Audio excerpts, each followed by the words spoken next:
Democratic or Republican, he say we never support them. They say we guarantee, we support, we did, we do, we should do all our best to defend Israel with all manners. So no exception. We cannot discuss about Israel equal United States equal Israel. So it's the same interest, is the same land. It's considered as Israel land, occupied land, according like one of the United States land.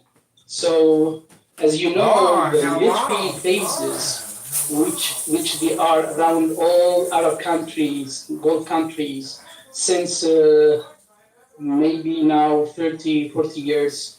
They are for what? To defend Israel, to defend the interest and the well-being of Israelis in the region. And Hold this on. is no What did I disparage. just ask you? What else happens in the Gulf region? There's something else that the U.S. might have an interest. What else occurs in the Gulf region? In the Is there Gulf region, a flow of commerce, as a perhaps? source, as a source of oil, the black gold. This is one of the interests of the United States, and you know how they benefit from this oil, number one. So in the same time, they benefit from to protect and to guarantee the security and safety and well-being and the development for Israel. And this is real. So they have more than interest in the ground, one for themselves, one for Israel. Now, I'm discussing about the idea, our private idea. Hold on a minute. You didn't really answer my. You said there's oil. Is commerce in the Persian Gulf? There is a reason that the U.S. protects the flow of commerce. Do you know that the U.S. before 1948 also protected in the region and also had troops in the region? Do you know like about we can go back to the Barbary Wars that this is not something new for the United States to have some control over the flow of commerce? Like, does that sound like something that might have happened before 1948 As a guy, and have nothing to do with the state of Israel? as a as a citizen from this region, from Yemen, and I know what's going on in Gulf country. I visited many times, many countries in the Gulf region. Their 90% of their commerce, it comes from Asia, from India, from China. So how can we claim that to about trade and about commerce, while this commerce is not even 50% from United States? Most of commerce and things which are in commerce and business came from China, came from India, came from that region in Asia, Japan, or whatever else of those countries who produce a lot of things around the world. While not more than 20% of the trade or the commerce is coming from United States. So it means I'm sorry to say that United States, it's stupid that it guarantee the business and the money and the trade and commerce for China. If you like to say that. No, China now I'm is specifically 75%. asking you about the Gulf region and the commerce in the Gulf region, and I specifically asked you because you said it's from 1948 forward, and I asked you, do you know U.S. history? Do you know our maritime history, our history in the region, and that it dates back to the time, it goes all the way back to when we went into the Barbary Wars. We exist and it is not unusual for the United States to have a presence to police the free flow of commerce in that region. We have oil interests. We have lots of oil interests. You know, Saudi Aramco didn't just like happen out of, the air. There's lots of interest in that region to protect that region. And that region is under attack by people from Yemen shooting freaking missiles at U.S. vessels and U.S. commercial vessels and international vessels in that region. People from Yemen decide it's a good idea to shoot at them and kill U.S. troops in the region. Do you think we might have a reason to be there that doesn't have to do with Israel? As you go back to give some evidence, I agree with you on that. I agree with you 100%. The existence of United States influence and the troops, it's not from this date or it's not from 1948, you are right. But when you go through, it's not the issue of existence, the issue how the United States have been behaving in those areas, sensitive area like Korea Sea, like Gulf region, like Middle East in total. You know what the reaction of United States, how they did in Vietnam, how they did in Japan, how did they did in Afghanistan.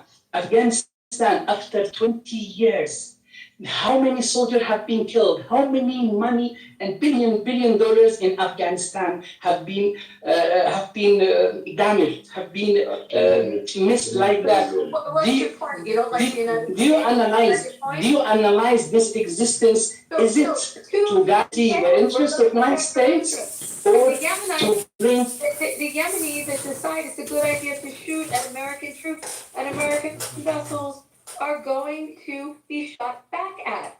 And there will be drones and there will be repercussions if you shoot at American troops and American facilities. Like what part of that doesn't register for you? You want to jump on? You don't like America? I'm sorry, but stop attacking us. No. I don't attack you. I say, can you analyze, frankly, the politics and how the United States? Example. Are you satisfied as a citizen of America of what America have been doing 20 years in Afghanistan? I'm satisfied. I'm satisfied. Citizen, I like America. I love America. I'm very satisfied. I'm thrilled when the Trump administration entered into the Abraham Accords with normal countries that are in that region and made peace. Can't wait for peace to come with Saudi as well. I think that that's great. It's very sad that Yemen has to have so much anger towards the West. I don't know where how you brought up or what you thought to hate the West so much, but get on board with the other Gulf nations because they're figuring. My friend, when you speak about Yemen, it's one specific group. It calls Al-Houthi. It's a small group who control some part of Yemen, not all Yemen. So it's not honest to say Yemen while the one who's doing this against the United States existence, presence in the region, it's one group who's not controlling all the Yemeni land. So let's be specific. Be it a specific group. You cannot claim that all. What are you doing to get rid of that group? What are you doing to get rid of that group? If they're a bad group of people, what are you doing in Yemen to get rid of them? And we have bad actors in the U.S. We do things about it. What are you doing? They had a war for like a decade. I mean, but he's also attacking everything about the U.S. I mean, I'm trying to get what his point is. Yeah. He thinks that the problems there are because of Israel, when this is a different part of the region, and it's just ridiculous. Say something. Someone else says this. Yeah, I just want to say, Please, let me say something back. lost her seat. She's, yes. All right. Yes. Wonderful. She's gone. Hallelujah. Wow. That's 2 down. That's 2 down. More to go. Omar's coming up. I mean, Omar's. I was the gonna say something if you let me. Let me 1 second. Please pardon me. Hold on, we have a commercial break on something exciting. Yes, Corey Bliss. I mean, Big Brother Squad. Poodle, my God. Okay, listen, hold on. Seriously, like, I don't know why anybody would think that they're so special that if 15 other people are talking, that they should be talking too. I'm not sure who is supposed to be speaking, but let's, Yeah, I just wanted to update the room on Cory Bush's status in Congress, part of the squad. She is out. She lost. Hallelujah. Back to regular scheduled programming. Thank you for that. Yeah, I mean, Big margin? the United States, well, yeah, the United States is in different parts of the ocean for different reasons and for different histories. Obviously, they're in different places because they're probably the only country in the world that can actually do that. China's beginning to build a navy, but it's still much smaller than the States. But the United States is around Japan for a very different reason, that it's in, in the Middle East or for, so it's all kind of case by case basis. Yeah, that's why John- I'm asking my John, friend. Let's I mean, this is consider a- example. If China has established Maybe. military base near from United States, Oh my is United Maybe. States should be happy? Should not say no? Well, it depends on the agreement. I say example. If China has established some military base near from United States land, few meters, is it that okay? United States should be okay. She should accept it. Do you think this, if it happened in the? Are you Well, talking like the Bay of Pigs? Are we revisiting that? Do you think China, when it moves from China land in Asia and go to United States to North America to establish some Where are military they base? going? Tell me where What's they're the setting up. reaction? I mean, where are they going? Mexico, Canada? Any point near from United States, any point. I mean, you're not gonna change anybody's point of view here. I mean, you're just not going to. I'm just discussing idea. What you think about the other side? What do you will do?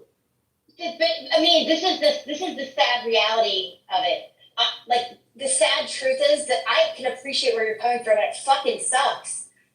But the real part is that it doesn't matter what anybody thinks about the other side of it, because that's not the side.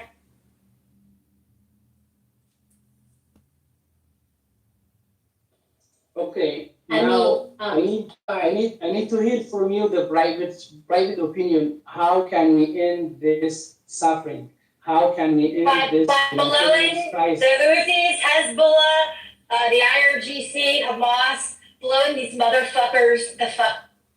That's right. She's right. I mean, I want to say something. I'm just going to say something. I've been listening to you, and I think you have a quintessential pan-Arab view of this conflict. And what I mean by pan-Arab means you're sitting on the other side, yeah, of the I guess the divide of the world. You're on the other side of the world where we are. On this stage and in this room, essentially, and the people that are on the stage, we are here because we have American interests. So first know your audience, and then don't be so bewildered by what's being said. What she's saying, what Kelly just said, is exactly what our position is, because we're defending our country. I understand that perhaps you're not in that same, predicament. That the U.S. isn't your main interest, but it is ours.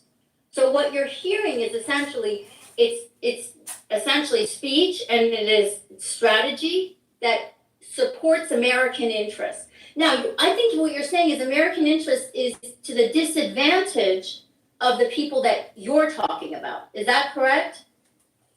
Because we're not going to change our position from defending American interests. That's where we are.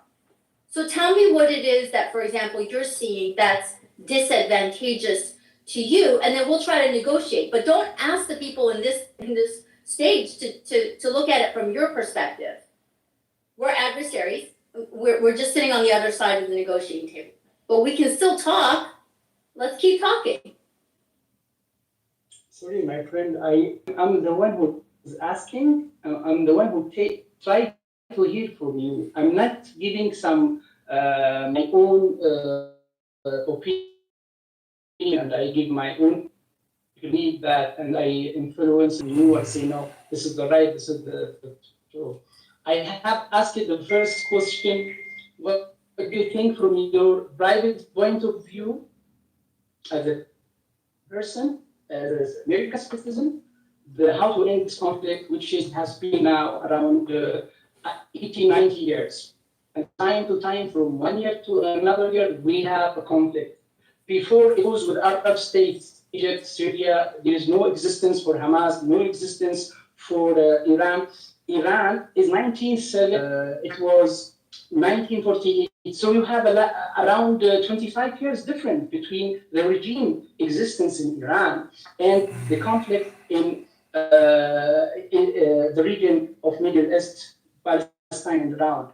So before Hezbollah he was established after 1980 something. Hezbollah, it was not there before this date.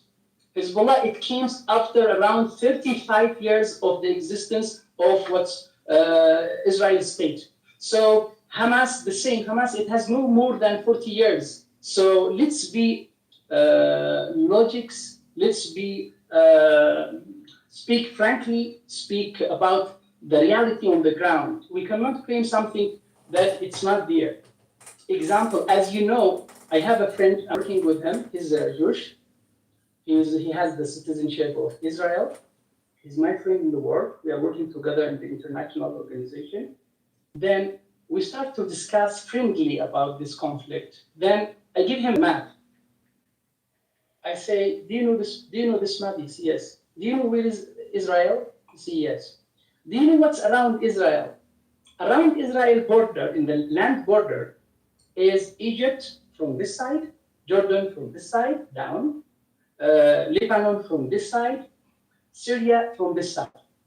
Do you think those states, which has millions of people who are Arab, speak Arab, around all Israel land border, Arab states, Egypt, Jordan, Syria, Lebanon.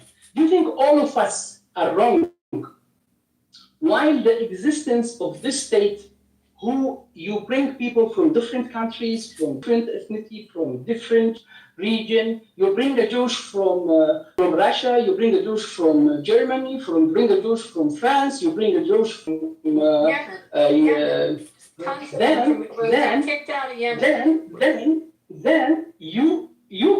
then you say, no, this is a Jewish state, this is Israel state. My friend, do you see around you? Example, if you go to Uganda, do you see the border of Uganda is all surrounded by African. Respond. Let me just ask you a question. I know you're a centurion speaker. I can tell. Let me ask you a question. I mean, since you're so familiar with all the Arab neighboring countries there, how come they won't help the Palestinians take them in? How come your Arab neighbors don't want to have anything to do with the Palestinians? They've closed their borders. Everybody from the Emirate to the Egyptians to King Hussein over there in Ordon I just said it in Farsi. How come all of those Arab nations won't lift a finger, including Saudi and bin Salman? How come they won't lift a finger, Palestinian brothers? Why is it the U.S.'s problem to solve an Arab conflict? May I ask, please? I'm perplexed by this. Israel is the only standing democracy in the region. And yet, instead of helping them and propping them up and actually giving them the support that they need so that they can flourish and also bring in more freedoms for that region, all you're doing, right, is chiseling away at those pillars of democracy, which are the only ones standing over there. I'm really confused. Why don't your Arab neighbors go ahead and throw their hat in the ring and try to help out? Why is that? Yeah, let me respond to your question. It's a good point. I have been asked many times this same question exactly. Don't open your order for those Palestinians. As we say, those people, they cannot leave their own land, their own home, then they should be displaced or they should be refugees in the border countries, because the right and the priority for them to support them to stay in their land before the establishment of what's called Israel and before the arrival of those I mean, respectfully, different you've got to people figure from out around the what's world. more important, life or land. And it seems to me that you can't decide because you are worried about your life, but you're worried about their land. So I'm curious what their land means to you. So it means that anyone come with force, and he say, if you don't leave your home, if you don't leave your land, you should be killed. So you are the one who So it advised. seems like this is a region that you think should be Your life destined is more to proxy important than control because what's going on in your- Palestine is exactly And what you are afraid for people to deal with where you are. I mean, like, I don't understand. I don't know why we're talking because you seem very. Also, what he's not telling you is exactly what he just said, is what they did in Yemen to all the Jews. There's no Jews left in Yemen. They kicked them all out. There no, used it's to be not true. It's not, no, it it's is 150% true. It's not There, I think, true. excuse me, there was one Jew left in all of Yemen. And I think he just finally either My died or friend. relapsed. My- No, my friend, you are 100% wrong. They exiled all of them out. There are no Jews. There was a beautiful, thriving Jewish community that lived in Yemen. They are gone, all of them. They live in Israel now. Most of them had to I'll get the year in a second when they kicked them all out. But there are no Jews left. So you want to tell me where the beautiful synagogues are in Yemen and the population?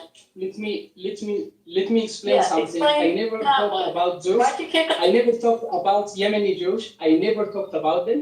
It's not true that what you say. I never talked about them. But if you like me to talk about my people who immigrated to what's called today Israel or the Palestine, those people, we are part of them. As you know, Your my people, grandfather. what do you mean, Yeah, Yemenites? I don't follow. let me People let that me- lived in let me- Yemen. let me give you some facts on the history in the region. The Jewish in Yemen, all Yemeni people before Islam, all person, we are Jews. No discussion on that. Then I can show you from my old town in Yemen, Sana'a, the David Star. It's existed in all our houses, in our doors, in our gate, in our places of worship. I can show you 100,000% in my town. Believe me, it's not to say to be kind or to give you something maybe you didn't hear about it. I give you evidence, and I can share with you video, and I share with you all the evidence to confirm that Yemeni people in all villages, in all towns, in everywhere in Yemen, from head to the north, to the south, to the west, are Jewish, no exception. We have in area. I'm talking. You're not making any sense. And you can Google and read about Operation Magic Carpet because that's what most of them left as they flee Yemen. There's no Jewish community in Yemen. You kicked them out. I'm talking to you about the history, the history before Islam. Then let me go ahead to explain for you what happened after Islam arrived to Yemen till the date that you are talking about, that there is no any Jewish community in Yemen. If you don't understand the circumstances and what's happening in this region before, you cannot understand the nature of the conflict and the nature it's what's going on today. The one who doesn't read the history, he cannot understand the current and the future situation in any region or any country in the world. So please, when you talk about these things, you need to know deeply about these things. As you know, the minority in Yemen, as a Jewish community in Yemen, they have been existed in all villages, in all area, in all towns in Yemen, then they have been forced to be immigrated. I can give you links for many Jewish, Forced Yemeni to be Jews. immigrated. Do you want to try a word for that? Actually, to be How- fair, you said you give how- links, can you How provide them in the chat, they please? explain Sorry, what do you Everyone wants to say? see. to Israel. I can give you a No, you're not videos. telling the truth about Yemenis being Jewish. Actually, Roman Empire was invading Yemen for a long time, and there is absolutely no evidence that the Yemeni were Jewish people. I don't know why you're making those stories. Let me, if you talk about something on your mind, I think I can put something It's different on the from ground. everyone else, right? So provide the links, please. You said you would provide links, so the chat is open to all. And if you would like to provide links, please, I think this will help your discussion. I'm providing, I can put all kinds of links about the expulsion Let me, and let me, Operation Magic let Carpet. me- It was let me- 1949, Provide all the 1950. links. Everybody Okay, provide the links. here you This go. is a repository. From this. Let me- I don't mind. Then there was this the is secret operation, if you'd like to know about the secret operation in 2016, where they got the last remaining Jews out of Yemen and saved them. what told you Judaism started from Yemen? Or okay, let me ask you, from where do you think, no, in your belief, from where, Provide the links. because Okay, That's let the me- posture. let So me ask if you a are gonna question. Continue to posture, Please, please provide the links. I would like to ask you a simple question. From where do you think the start point of Judaism? Give me the place, give me the land. Thank you. You're asking me that question? Yeah, Where please. Judaism started? Do you want me Yeah. to talk about Abraham? Or where do you want me to go? You want me to? The place, How far the back land, do we go? the land, Enable the land, or the land. religious What the books? fuck From does that have to Europe, do with- from Europe. What are we doing? What does that have to do with the Houthis that control about 70%, where you said it's just a little group of people, about 70% of the population, 1/3 of the country? What does that have to do with their right to shoot missiles at Israel and at American vessels? What in the world? How could you possibly justify what is coming out of Yemen right now and your disdain for the United States and your disdain for Jews? But it's already clear, and I'll put all the links about Operation Magic Carpet. It was a very famous story of saving these from persecution and what was happening in Yemen. But you want to talk about like the book of Genesis, or do you want to talk about like why the population in Yemen thinks it's okay to kill Americans and Israelis? Did you any? Please, One and second, please they stop taking speaking as their a orders. and we They're can have taking their actual orders discussion. from Islamic regime. That's the only thing you could just say. They're taking their orders from Islamic regime. There are a bunch of terrorists and Ansarullah, and they're trying to just make a chaos in the region. So Houthis are just puppets of the Islamic regime. And they did the same thing. Islamic regime did the same thing with the Jewish people in Iran. We had a big population of Jewish people in Iran, and they forced them, they destroyed their houses, they destroyed their kinisa, they tried to close their stores, and they did everything they could do just to get rid of these Jewish people in Iran. And we are ashamed of it, and the government did that. And the Houthis are the same thing, they're puppets of the Iranian regime, same as Hezbollah. My friend, I'm asking you quickly, which is near from me, the land of Iran or the land of United States? Who is coming to us, or who asked for me to Iran?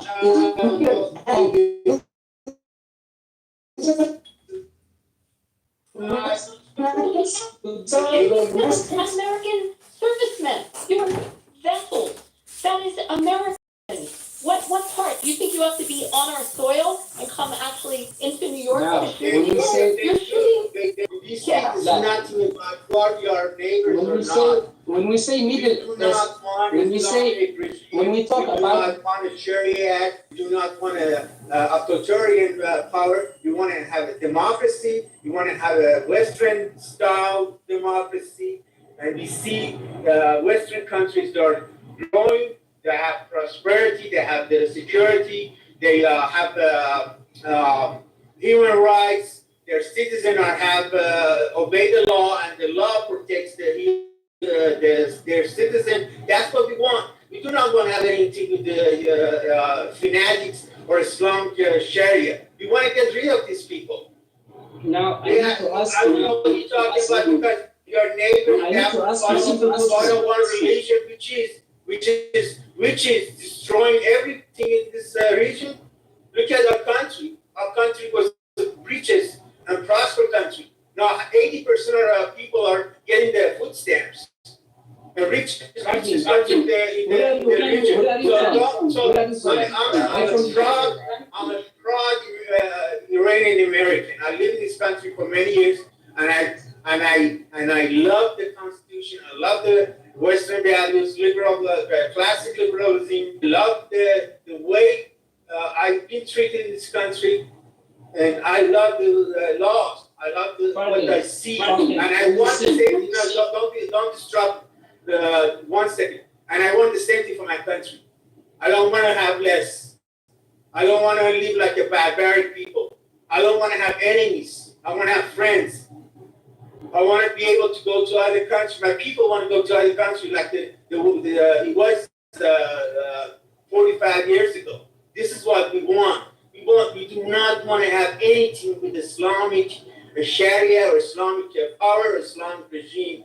We want democracy. That's what we want. And the most Iranian, 80% of Iranian, just a few months ago, a couple of months ago, they did not participate in the election because they don't believe in Islamic regime. That's what I have to tell you, my friend. It's not about neighborhood. It's about our benefits, what we want for our country, what we want for our people. So, Fardin, could you please clarify for me to be with you when you say your country? Which is your country? Where are you from, please? I told you I was born in Iran. Okay, so you speak as Iranian who's against Iran regime and supporting United States and supporting Israel in the region. Yeah, is that correct? I support my people, and I don't see the United States as my enemy or Israel as my enemy. What I see as my enemy is the Islamic regime. A bunch of I mullahs. think he's speaking as a refugee of the current situation. I'm That's how not I read it. a citizen of the United States Yeah. government. I'm not either. I'm a citizen of the United States. I just happen to be born in Iran. Now, I would like to ask you, Yemen, Iran, example, are they included in the Middle East as a political term? Is the United States is included in the term which is used by the Americans themselves, Middle East, is it included in the Middle East region? Could you clarify for me this one? Just weren't included. Yemen, Iran, are they included among the term of Middle East? When you say Middle East, does that mean Yemen, geographical land, and Iran, geographical land? Is it included in Middle East? Well, we Yeah, talk about that's the Gulf region, we talk about the Middle East, the Gulf region. Yes, Gulf region, Gulf states, I'm answering your Iran, question. We have different Yemen. terms for it. We have different terms for it. We call it, it matters, you know, who you're talking to. A lot of people call it the Gulf region. If you're talking more about the Levant and you're talking about the area in the Levant, you're talking more about Israel, Lebanon, and Syria. If you're talking about the Gulf region, you're over where Saudi is. There's parts of North Africa that get included in it. Egypt usually gets thrown into that mix, although it's in Africa. So it's just a generic term that people use when describing that whole area. It still doesn't answer the question why you think it's okay to shoot rockets at US citizens and US facilities. My friend, when you You're not when you my think friend if you're something- shooting it at when you- US troops. You're not my, before we discuss something happened just last year, this action you talk about attacking the military base and attacking military interest in the region from Yemen, from Houthi armed group. It's just happened about 1 year, but you need to discuss what Bush or what supported, what created this situation to reach this level. This is a good question from Madame Mariam. Yeah, let's just She assume was that, asking- let's just assume America created it, America. Do you think the stupidity and the bad, not accepted politics that United States has been doing in the world? Example, the 20 years in Afghanistan and the impact of this 20 years. Is this a troll, like, you just like to stop The people from engagement- having conversations? Is that what your point is here? Because you haven't shut the fuck up ever since you started talking. You obviously don't want to have a conversation because you're not engaging with anybody. You want to make statements and ask questions, but you don't answer anyone else's questions. This isn't a conversation. This is either a filibuster or some sort of unwelcome monologue. Yeah, I just came up to say the Yeah. same thing. Thank you so much. Sure, let's go ahead. Why don't you, I'm just gonna leave it with, if you hate America that much, you might wanna just throw away that cell phone because Apple, I think, is a US company. Go ahead. No, I agree with Kelly. I just came up to say the same thing. It's not bi-directional conversation. It's just monologue and not answering any questions. Asking questions is trolling. To add on to what Boris is saying, and I think the sentiment is being intellectually honest and challenging what you know. And to be intellectually honest and really explore what you know, you need to add resistance to it.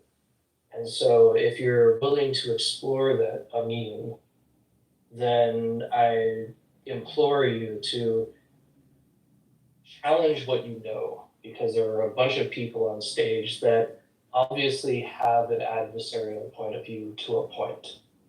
And this is a great opportunity to explore that. I think it's on. Oh no, you did. Never mind. What I see in the ground, the impact results for the United States politics and how they manage the situation in the region. It's bringing a conflict to create another conflict. Example, the invasion and the military operation against Iraq. You know, what they hate is not just the land of America or American citizen. It's the idea of America. The idea of America tells, hey, your woman shouldn't walk 5 feet behind you. The American idea tells, hey, your woman doesn't have to cover herself. The American idea tells, hey, a woman has a right to vote, a woman has a right to be governor, has the right to be a judge. That's what they hate. It's not just the land of America, or it's just the power of America. It's the idea of America. That's what they hate. And this is what we see in our beautiful country, Iran, by mullahs. They hate the idea of America. It's not just the land or the people. Exactly. They also, the same person that we're listening to also doesn't just shoot at American vessels and American troops, but shoots missiles into the United Arab Emirates and into Saudi. And they did very big destruction in the UAE a couple of years ago because they're modernizing and they're not accepting the this archaic way of living. So we're not the only enemy. I have a Anyone question. goes into modernity. My question is, why did Amin get kicked down at the bottom of the room? I have no Because he idea. was the point of discussion. And I thought we had hit a crux at some point where we may have actually had a sense of real intellectual thought. I'm not interested in intellectual thought. I'm interested in conversation, something that is participated in by both the speaker and the people being forced to listen. And once we established that that was what we expected, he didn't even engage. Kelly, I've known you for a long time. I've been in several rooms with you over the years. And I felt like this was the beginning. It might have gotten drawn out too long. But that's just my thought.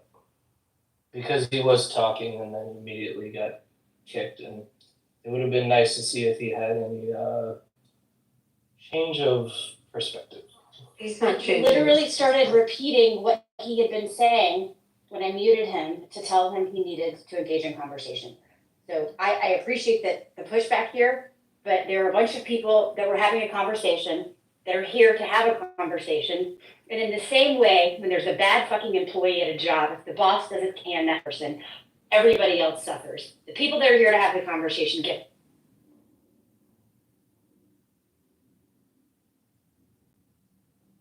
I can't disagree with you there.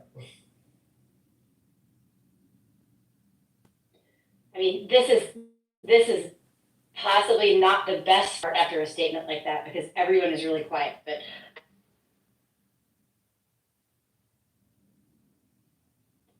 This guy, I mean, was like tape recorder. I mean, it's useless to discuss with him. Anything you say, I mean, doesn't change his mind and his logic is flawed, you know. He doesn't have a logic. And his information is wrong, mostly. Yeah, I mean, like saying the Houthis are just a little group. We have another. Most Yemenis were Jewish years ago or centuries ago. Right. That was a lie. I mean, I just put in the chat, they actually got the last one out. I remember reading the story, and it was 2 years ago, there was one left in the whole country. But I mean, I didn't want to derail just on that issue, but he was false on what he was saying, and you're not moving him, you're not convincing him. But when we have another guy that comes in the rooms all the time, Soren, that does the same thing. And we're not changing his mind, but he's like a broken record on this stuff. well, the difference is there's at least a conversation to be had. It's the same one over and over. But yeah, I mean, given his circumstances, I commend the tenacity, and I'll leave it at that. I mean, this isn't an issue that I'm living within. Like, I obviously have some understanding of it. But, To be fair and pile on just a little bit here, it was a meme. At one point, you did posture that you had links, and I started with, well, if you have the links, produce the links. So at least that's a foundation so we understand where you're coming from. And those were not produced. So why would you say that? well, What wasn't produced by him? I was putting stuff in the chat. No, I was- you were, and I said his name specifically because he was the one that said that he would produce links. And then I called him out on it, and he did not. what was the discussion before he came up? Iran. Iran. You don't have to say sorry. No, I live in a state that everyone mispronounces the way to say it, and we always correct people, so I'm sorry. Okay. I spent 30 minutes getting aggravated earlier because we were trying to have, and it was a really good conversation earlier today. I remember. And I swear, every 30 seconds, somebody interrupted and said, don't call it Iran, call it Islamic Republic, or call it this, or call it that. And I finally said, look, I get it. Everybody hates the Islamic Republic of Iran or the regime in Iran, but we're trying to station. If it slips out of somebody from Iran, just go with it and squeeze an orange if it's pissing you off that much, or punch a wall. But To be fair, like it's an age gap as well, depending on where you grew up in the world Thank you. and What? where things Oh, came you mean the from. translation? You mean the Exactly. No, pronunciation, I have a Philly Oh. accent, and I'm of a certain age. I thought you were talking about me and what I was saying. 'cause No, you said no, it no, on- No, it was- nothing about you no. specifically. It was- It's just, It's exactly what Jay's saying. I have a Philly accent, and my age group, we never said, we said Iran. It was always pronounced that way. I live in Nevada, and people always say Nevada, and we're constantly correcting them. So, I think it's like where you're from and what you're at. and this is to be fair, and we do have people from all over the world here, so we need to be at least mindful that we have a global perspective, which is better than most other apps on the internet. No, that's a good point. And here's the thing. You know, listen, I don't want to have a conversation about that young man, but frankly, if he wanted to have a conversation like that is interesting. And from my point of view, maybe not others. Everybody comes into these rooms and has these conversations for different reasons, but that's how I learn. That's how that the pieces of information that I have in my head can be kind of fits together when I hear someone who is talking about, what everything looks like from their end. And so I welcome that, but there has to, first of all, it has to be in good faith. And second, there are no special guests in here. So it has to be a 2-way or a 15-way conversation. Yeah, Kelly, you've always in popcorn style, and I employ you for that because that's more of my style of communication. But every now and then a moderator does need to be heavy-handed, so I respect both types of discourse. It is all Maggie's fault. This is true. I like to get the gold star where it's due. So what part of it is my fault so I can get that gold star? Where's the Everything. sticker? Everything. Everything? Okay, then. What did you So do should we? tonight? Well, What did you do we're not. tonight? No food. No food. It's been too long of a day. I refuse to put up with food. Should we do squares for when something will happen? Like when people give birth, or the way they do for play. Or when Iran is probably going to respond and do Yeah. whatever the hell they're going to, so we can move on with our lives. Yeah. Let me give you my. I swear to God, I feel like I'm in deja vu. Like Groundhog Day. I'm not trying to diminish what's going on. Please. Nobody. I'm not diminishing the gravity of the situation, but you have to admit there's a level of Groundhog Day in this that I don't know. Maybe that's just the way I cope with it because I don't know how else to deal with it. I mean, if you can't acknowledge how ridiculous this very serious thing seems to always, the ridiculous way it always plays out, if you can't acknowledge that, I don't know, it makes it hard to take control over the situation. It does, and it, I'm Can I just just say thinking. something? Okay. Yeah. Yes, please. I'm going to respond to something you said, Jake, I just want to make sure that you understand something. Okay. There's lots to understand in this room. Well, Please you enlighten said me. something and I was a little confused, so I'm just going to ask you what you meant. What was refugees? Oh, way back then, yeah, so Oh, okay. the posturing of it, right? Mm-hmm. Because I grew up in San Francisco, California, and we have a huge Iranian population that bought up a huge chunk of the city. And at that point in time, when all of them came, there was political turmoil inside of Iran. And so what happened was there was a huge emigration to the United States. A lot of them landed in the port city, San Francisco. They brought their wealth with them, and they chose to have a better life in San Francisco, the United States. Whether or not they were refugees from politics or things of that nature. I am the offspring of one of those people that came in 1979, actually, and we did come with a great deal of wealth, and we happened to be in Los Angeles and Beverly Hills, and we bought that town too. What I'm saying is, though, we're not referred to as refugees. Well, sure, but we're American. that's a internal cultural perspective that I might not be privy to, but as an objective to the conversation, I mean, it's like refugee can be used in loose terms and strict terms, and that is a language perspective. No, we came Right. here on our So own that's- accord. The United States government wanted us here. They rolled out the red carpet. They gave us political asylum. They wanted us here. They Now, still take do. it from somebody Yeah. who grew up in San Francisco, born an orphan, and looks at the world in an objective space, and like, these are the neighbors that I grew up with and went to school with, and this is their history, and I'm learning English language at the same speed they are, because we're all kids and we grew up together. And so I, have things at face value, and I take things from their perspective, I take things from my perspective, I take things from other cultures' perspective. But the And so- term refugee is an incorrect. That's I mean, That's all. It's not. sure, in our We didn't personal take communication refugees. I will agree to this, and I And you know can't what's also repudiate interesting too is that when we came at that time, it's interesting, when we came at that time, at that era, that Carter was president, we didn't intend to stay here more than 5 or 6 years until this thing blew over.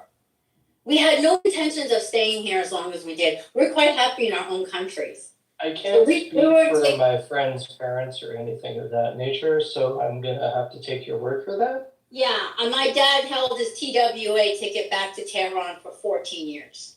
Oh, He wow. wanted to go back to his country. That's a very personal story. I Well, appreciate The hearing one who stuff like removed that. down, is this from the democracy freedom to remove someone because Respectfully, No. here, hold on, here's your first lesson in American government. This isn't it. American government. Yeah, Clubhouse is the It's kind American of like an government. olive. Would we Yeah, say you we're an don't, olive? let me just confirm this, you do not have freedom of speech, this is not a democracy, this is a social media app. I think it's an oligarchy. Okay, to have fun with the conversation, remember the scene from 300 I wanna know where when my- you take the my messenger into the circle, into the big hole? Instead of this is Sparta, this is Clubhouse. Get kicked in the hole. I want my yacht too, does anyone know where our yachts are? 'Cause I don't know, but we're oligarchs. We're Oligarchs. And one more thing too, Jay, I feel like I just wanna kind of share this with you, because you seem like you have a genuine interest.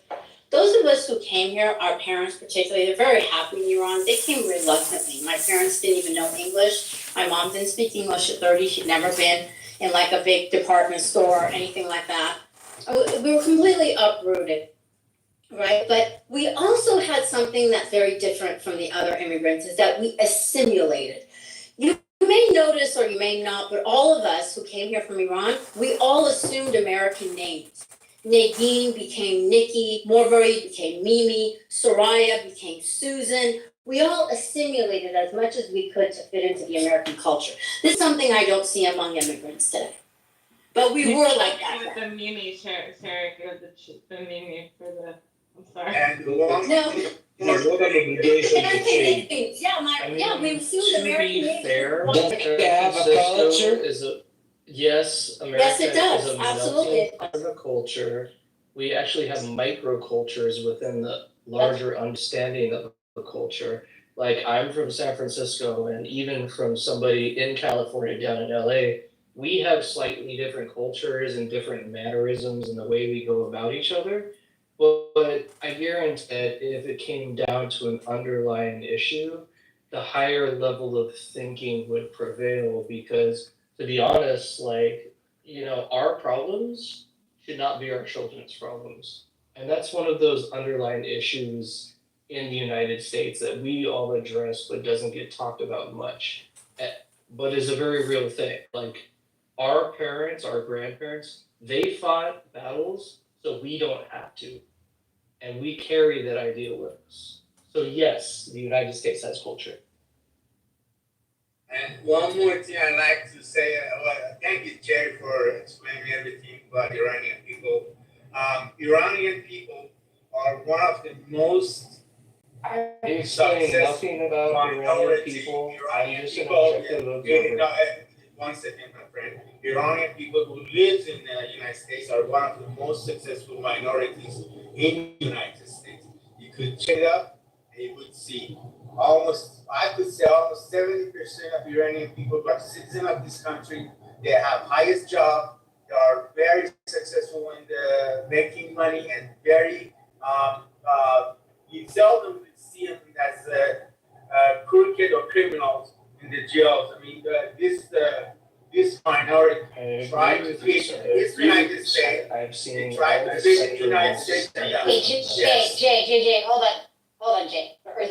We gotta let people in. I'm sorry, I Let's let think them I in. have the time to, let me mute myself, maybe I'll catch up.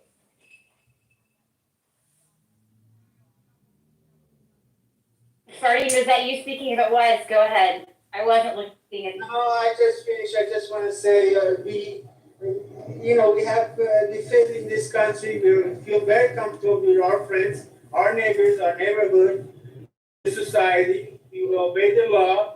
We love the Constitution. We love the idea of America. We want the safety for our people, and we are successful. We don't like to break. I mean, I'm not going to say 100% of Iranians are perfect, but I have to say at least 80% of them, they're a good citizen of this country.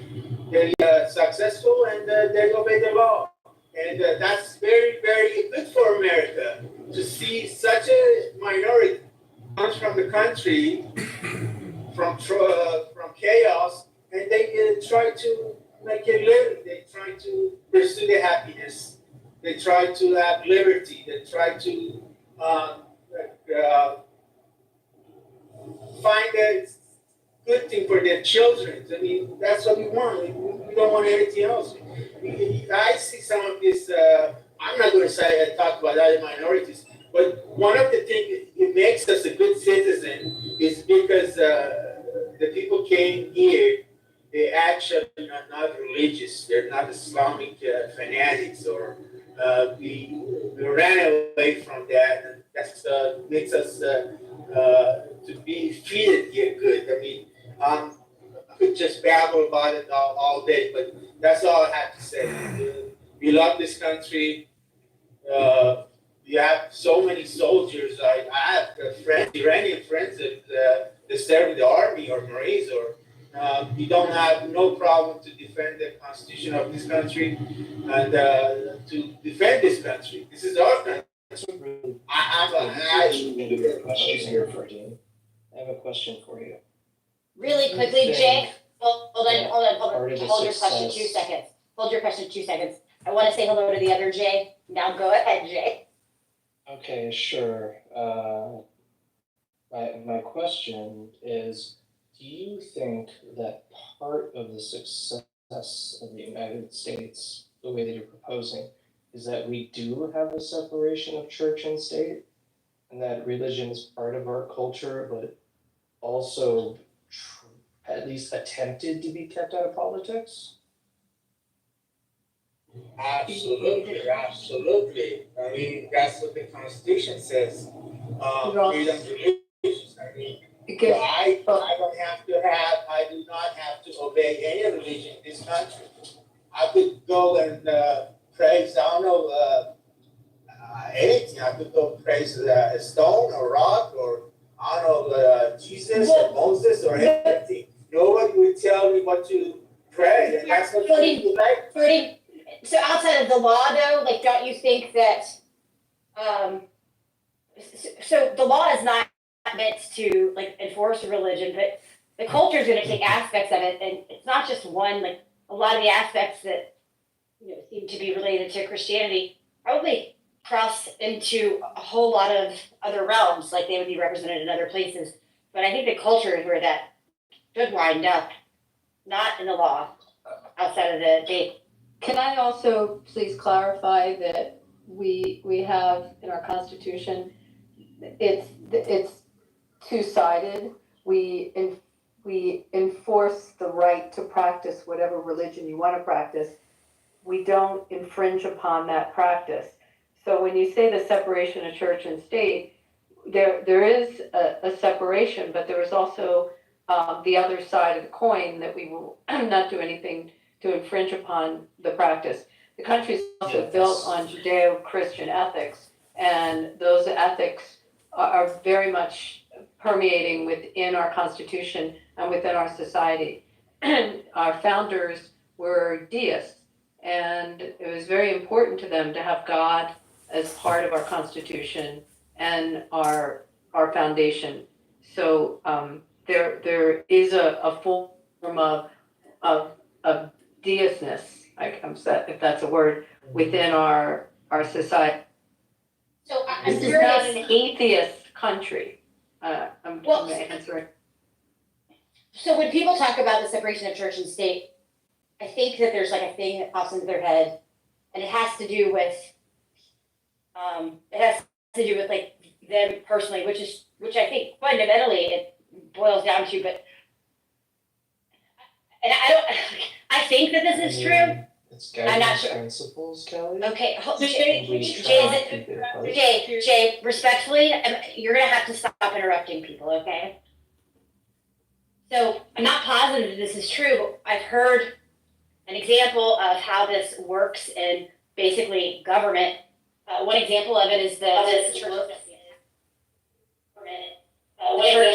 shouldn't have voice to influence the government. So it boils down to things like that in many ways. Would you say that that is true? Were you asking? Abby.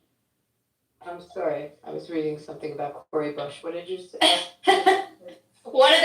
So separation of church and state, and like I said, I've heard this used as an example of how it manifests like in our like local governments or just in government generally, outside of how it would impact us individually. And it's things like, and I under. That is one dumb bitch. Alright, we're gonna see if Adrian Dittman is live on Twitter, then I'm gonna go to the gym.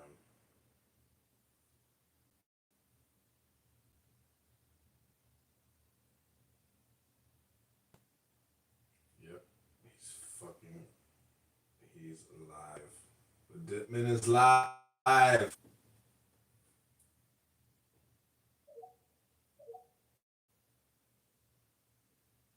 True. That's a good point. I think we kind of saw that in the early days where there were like memory constraints and like the physical constraints, right? Yeah, and code got so sloppy as a result of those. Yeah, like we literally sent it to the moon, right? With pretty much nothing, right? Pretty much no computational ability, and now like Google Chrome alone uses more, with like not a single tab opened. Yeah, well, our code got super sloppy afterwards. Yeah, it's like, because it doesn't matter, right? Think about the other world where, let's say the code still wasn't sloppy and people spent a lot of time optimizing and they took a lot longer to ship it. And then your computer was sitting there with a bunch of empty RAM. What would be the point of that? Yeah. That's the same analogy for like the Tesla FSD. People keep looking at the chip and thinking it's gonna run out of space. It's using all of the chip space already. It's like, no, Tesla's optimizing just enough to ship it. Why waste any more time and money optimizing it further? It doesn't make any sense. James Doman was talking about that exactly. So software optimizations, we barely scratch the surface, right? I mean, we know what to do. It just doesn't make sense to continue to optimize models if, like, it's not like in a server world, the more you compress the model, the less server machines you need, so you can actually host and serve more queries per second, right? But in a client world, the car is not going to suddenly become 2 cars because you've compressed the model into half. It's still the same car. So would it not be beneficial to actually compress the model but ship with weaker hardware? Weak with what? weaker hardware, but ship with a more compressed model. That's hardware 3 versus hardware 4. So there is also Yeah, there is also like hardware 2.5 apparently got an FSD update. Yeah, all it takes is time to compress it, right?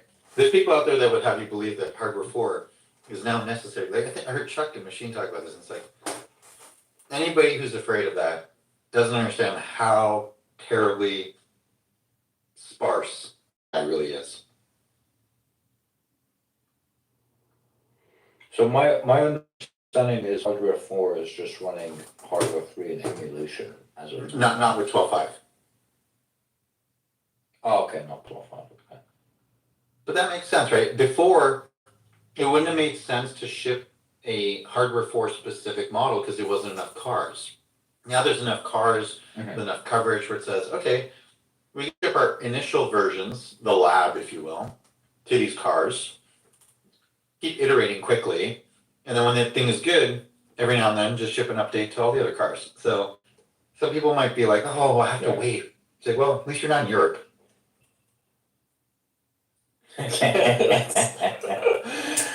great.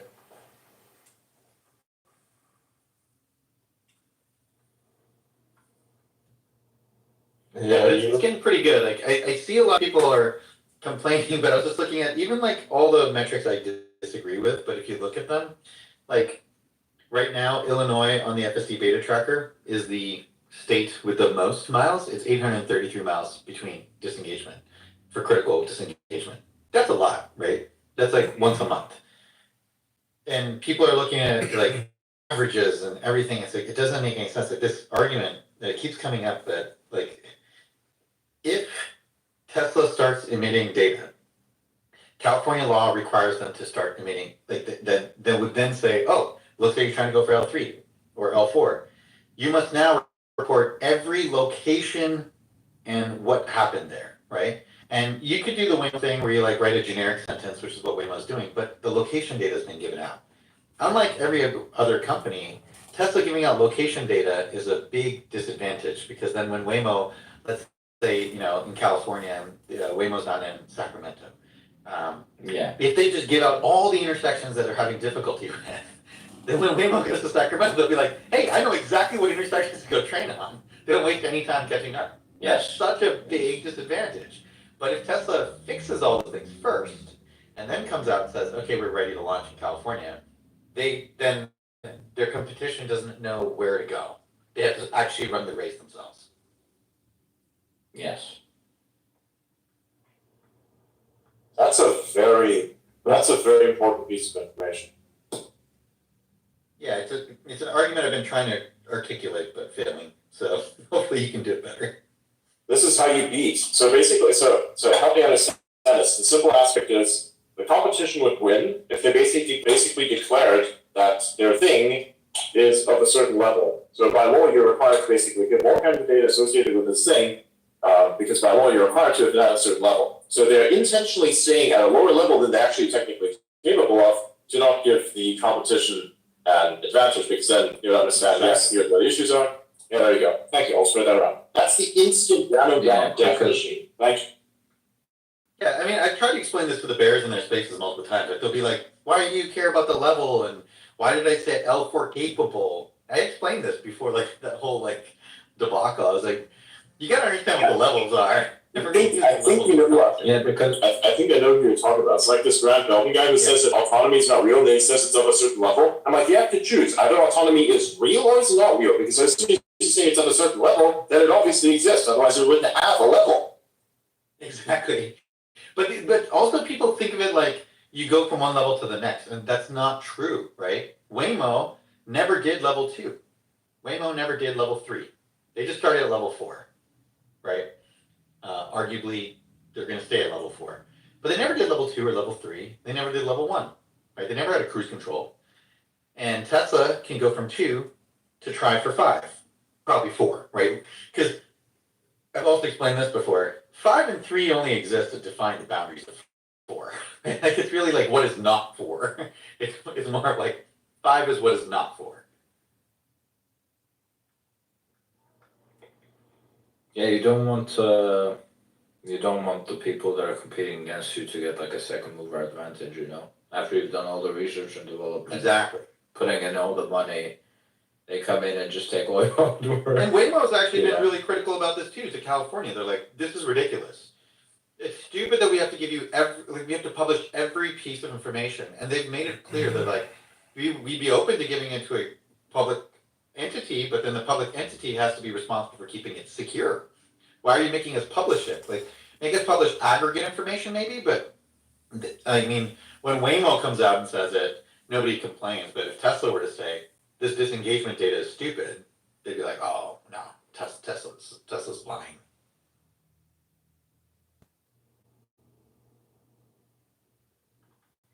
Yeah, so why do you think it is that Llama is struggling with languages, but like Claude and Google and ChatGPT, they're not struggling with other languages?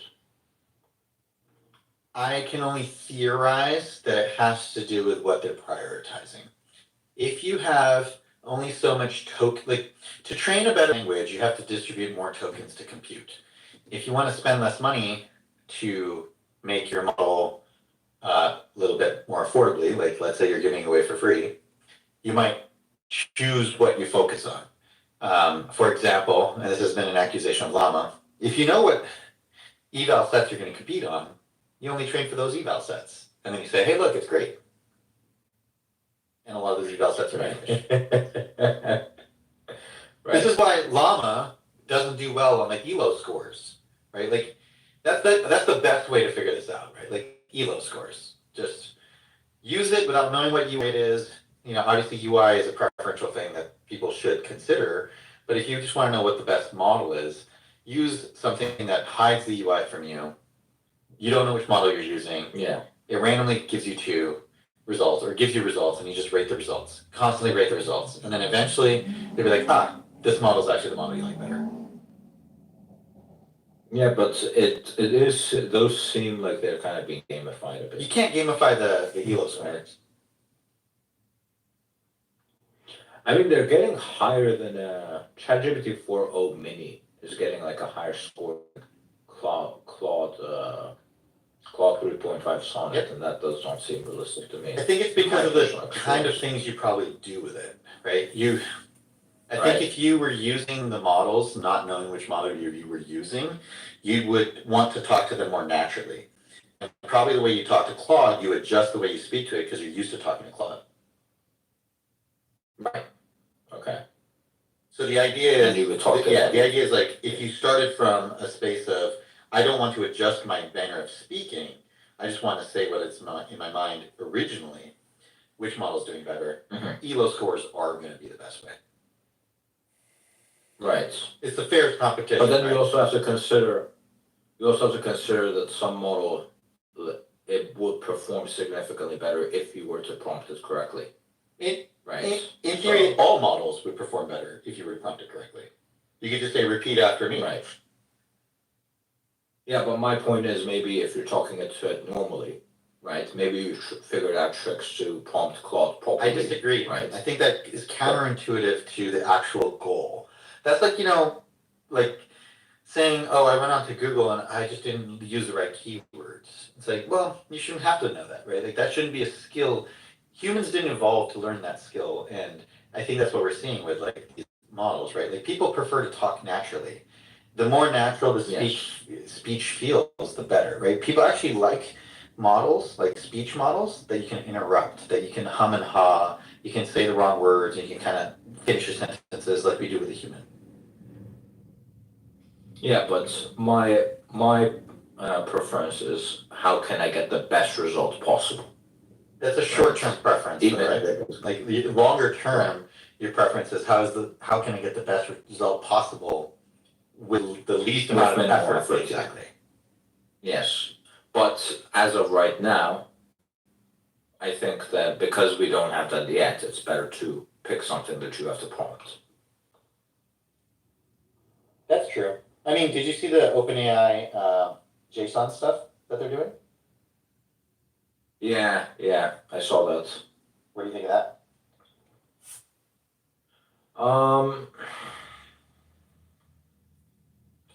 Honestly, I'm not an AI developer, so I don't know the big importance of I mostly do like backend stuff, so I'm not sure.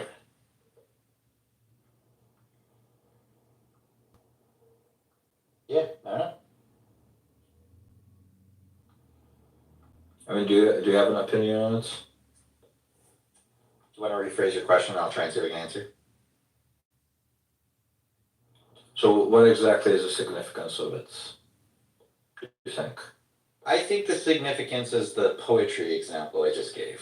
The more constraints you give something, the better it can perform. So if you can constrain the input from the speaker, you can actually train a different model that performs better for that specific thing. So you go from AGI to ASI without really telling people that you're doing that. Which could reduce your compute costs. Yeah. Are we talking about the thing that Sam Altman Yes. released today? Yes. With the API, right? Yes, yes. So like with the API and it always responding in JSON format, you've now constrained what you have to train it to do. It no longer has to write poems. It just has to respond with JSON objects. So my guess is if you asked it to write poems in JSON format, it would be worse than if you asked the model. It's easier, arguably, to answer with structured output than freeform. Right. Because now every time you want to talk to the model, you have to say, this is the format in which I expect you to give an answer. Here are all the possible valid enums and protocol buffers. And Kind of like how they were doing it in the early days, where they were like, give me step by step, right? Yeah, it's like if you were writing an exam and it was multiple choice, or you were writing an exam and it was like, write an essay. Which one's easier to study for? Right. The multiple choice, obviously. Yeah, so like structured JSON output, it's a very large space of multiple choice. Right. So I'm just saying it's smart to say, let's look at our generic service, see what's popular, then make specific AI for that, and move people over to using that specific AI, because then we can use a smaller model, reduce our serving cost.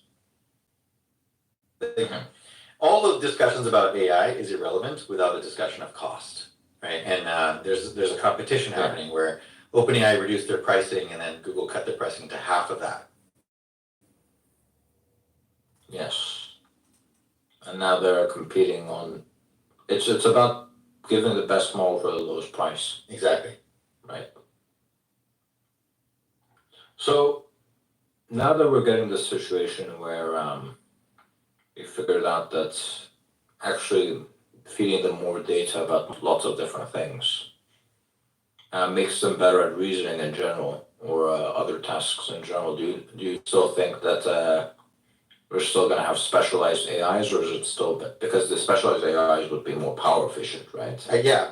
But wouldn't this, in theory, make general AIs more like proficient in whatever they're in that task itself? No, I think I even said this in I don't know if it's this space or another space in the past, but I have never been of the belief that AGI is the right solution. I don't want my doctor to be a really good engineer. I want my doctor to be a really good doctor. I want my engineer to be a really good engineer. For the same chip space and the same brain, I would rather they just be really good at that one thing. Would it be better for us if Elon was the greatest singer in the world? Should we be criticizing him for like his singing capabilities, or should we just be like, thank God he's not a great singer. Those neurons are going to engineering. But my question would be if let's say we find out that actually the AI being a great engineer is actually somehow productive to it being a good doctor. Oh yeah, so would that not? So you do want it to be the best doctor possible. So you have it learn things while you continue to grade it on how good of a doctor it is. So you have your doctor go learn how to dance, and it's like, oh, the stability of the doctor now makes it a better surgeon. cool. We're only going to reward the things that help you become a better doctor. After a certain point of becoming a good dancer, all the rest of the neurons don't really help. So it's like, okay, well, that's great. There's a doctor that's a no dancer. There's a doctor that's a bit of a dancer. And then there's a doctor that's the world's greatest ballet dancer. Probably in the middle is where you want to be. Right. So you still want to train it for whatever is making it best for that time. Exactly. So even if it's other that's why you know, in colleges we require people to take a broad spectrum of courses because it helps with education. Liberal arts, Yeah. A broad spectrum of liberal arts. Remember that snippet at Silicon Valley where he went after a billionaire on the doing like his speech, and like at the end he couldn't get his attention, so he said, if you don't listen to me, I'll go to college. And then right away he let him do the pitch. That's hilarious. I mean, people bag on college a lot, but I hate to say it, like as much as people hate on college, a lot of the people who say you don't need to go to college went to college.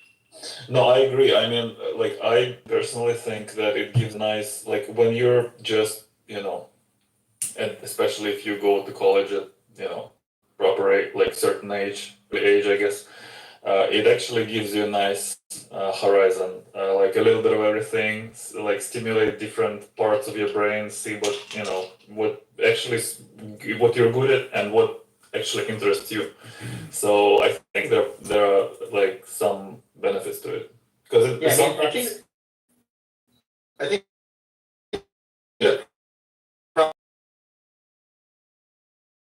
story, right? Like that. Anybody should be shocked. It's like I spent 7 figures getting a poli-sci degree, and I can't find any job. Well, I don't think anybody who was even 16 thought that was a bad idea or a good idea. At the same time, keep in mind, someone like myself hasn't seen the inside of an educational facility since fucking kindergarten, where I was kicked from because I was weird. So I don't know, man. I kind of feel like we're needing to do that.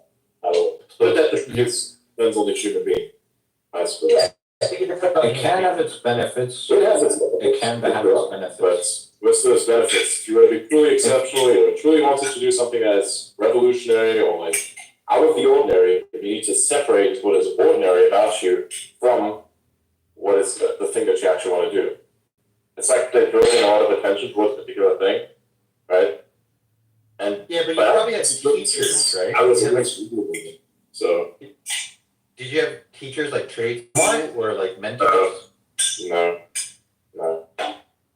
Aside from reading, I wasn't taught anything else. Aside from how to read, that's the only thing. Everything else is self-taught. My problem with university was I had like this very shit computer, like for one of my classes, and his problem was, the problem I had with him was it wasn't that I didn't know what or understand the topics he was teaching. He would literally just ask his questions in a way where no one in the class understood what the fuck he was asking. I mean, universities are basically just like a giant book club, right? It's like a structured book club. If you have a great book club lead, it's awesome. If the person running the book club sucks, it's horrible. Yeah. So in the class, he wouldn't answer the question. So he wouldn't explain to us what the fuck he was talking about in the question, right? He was like, "You guys should already know this shit." Right? That's a good sign he didn't know his shit. Professors. Most of your other professors are pussies. Yeah, but they don't want to teach you in a harsh way. But I think well, it's not that they don't. I think it's a part of the curriculum where you face bad teachers and you have to kind of persevere on your own in a way. So I think, you know, it's part of that learning experience how to deal with unpleasant people and persevere at the same time. So like some teachers actually literally did nothing, like maybe just showed up, like, especially in the later semesters, they show up rarely, and you have a lot of work to do kind of on your own. And I think it kind of adds on, I guess, to the experience. Sure, but you shouldn't have to pay for that. Yeah, true. I got a little anecdotal But story. also, One I don't think if it's you want unpleasant experiences, go to a Minecraft Discord server and try to socialize with PvPers. You're done. Anyways. But it's not conductive to the real world either, though, right? Like if I'm having if I know the topic, but it's just this fucking retard has written it in a way where like none of the kids understand, and we're not allowed to discuss it with each other, right? And we're not able to ask him a question about it. This is not how it works in the real world. Yeah, that's Right. that's the worst part about university, right? It's like more of a grading and sorting than it is actual teaching. Yeah. But it's like in the real world, if I'm having trouble, not even with the actual doing it itself, just like understanding the question itself, right? Or when I'm if it's like phrased in a weird way, I can go to someone else and I can be like, hey, what exactly am I supposed to be doing, right? Or what is this asking? It's not like, I sit down there. It's like I go to 90% of my brain is just trying to figure out what the fuck is written here, right? What it's asking me to do, right? Not even how do I solve this shit. Yeah, I think a lot of subjects really should just be pass fail. It was like, are you good enough plumber? Yes or no? If you know how to be a plumber, that's probably good enough. You don't really need a point grade. Like, who's going out there to be like, I want the plumber who got a 90?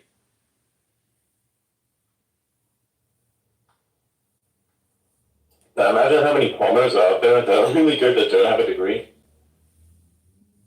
That's wrong. You don't need a My degree. fucking hobbyist mechanic has 0 fucking degrees, has never seen the inside of an educational facility that teaches any of this, and somehow doesn't understand any of the names for any of the parts, but puts shit together like a fucking savant. He's cracked. I think part of the reason why he's cracked is because he never got his brain cooked in something like a university. Because if you're forced to basically think like shit, then eventually your thinking will turn to shit. You can't help it. It's impossible to deny. It's brainwashing. That's how it is. It's like when you have a certain person, imagine you clone a person, you let them grow up in one environment, and you have them grow up in another as well. You have the two. You compare the two, you see which one's the most successful. You can actually, if you use something like what I just told you, that experiment would effectively convey or confirm the same thing I just told you, right? Where if it's a shit environment, you're going to be a shitty person, right? Or if it's a somewhat shitty environment, but you're still exceptional enough and you want to get out of that environment, you've been told that there's an opportunity for you to get out. If you persevere, you become an exceptional person. You're probably the best we could say in a company, right? Because you struggle against the adversity, you beat the adversity, you've always been exposed to adversity, and you become the best leader because you understand that adversity in someone else and how to inspire them to keep going, regardless of that adversity, right? Which I think university is also where you meet the most useless fucks. Absolutely agree. With a project, with your projects. Like if you were good at university, if you're like competitive, if you're like any of those things, you're automatically gonna kind of select. Like if you go get a job, especially if you get like a good one, you're gonna be selecting for like people that are also on that level, right? But in university, it's kind of like a free for all. And I've had like projects where I literally did 100% of it. Because the other kids literally did fucking nothing. This reminds me of the army. It's similar how it works in the army. You have a guy who's really good at everything, they're putting together all the dumb fucks so that they somehow become not dumb fucks, but as good as him. Or at least somewhat as good as him. Right? So the potential of the individual is evened out to shit. Or less shit. I had a project. I think you come to. I had a project. Sorry. I was gonna say, I think you come to a decent analogy. Universities are like dictatorships. They're really fucking good or really terrible and a lot of them are terrible. Yeah. I think they're It's a all really big gamble. Actually, no. I would refine that. I would refine that and say that yes, they're like dictatorships. They're all good in the beginning, but awful at the end, especially when you come out of them. Maybe, I think there's some niche programs that are obviously good, right? Like, I don't think anybody's saying zero. If you're taught, Yeah. if you're taught physics, also depends on the teacher. There are not many good ones around anymore because the educational Yeah. system has been fucked in the ass so many times. It's unbelievable. There's nothing there. It's a hot dog down a hallway at this point. Sorry. If you were like taught physics by Albert Einstein, Prince, back then when he was still alive, you know that a lot of really capable people came from that time. Some of my professors were actually really good. So I had like this one professor whose like grandfather was literally like a fucking billionaire, and he had like 4 degrees from MIT, and we were just like, whoa, why the fuck are you teaching? You can still, He's like, I just like teaching. you can still see like that impact today, right? Like Jeffrey Hinton, Ilya Sutskever, Alex, you know, a lot of people came out of learning from him. So I think there are still like these nuggets of professors, but the hard part, and this is the stupidest part, finding them before is hard. Yeah. The thing is, they're also split out among universities, right? So even if you find like an amazing professor somewhere, you're not gonna find another amazing professor typically at the same university. Yeah. They're usually spread out among several. Now there's some in MIT, some in Stanford, some in some fucking university you've never heard of for some reason. Just because that no-name university was willing to offer the most money and, whatever. Dude, don't hate on the fucking University of North Muscogee, bruh. I don't even know if it's a real place. It's made it up. If it's a real place, I swear to God. I'm a born geoguesser, I suppose. Right. Whoever's like the most next level geoguesser is the person who needs to train visual AI for like location finding. That'd be funny as fuck. There's that guy on TikTok, he like within a split second gets everywhere. Rainbows.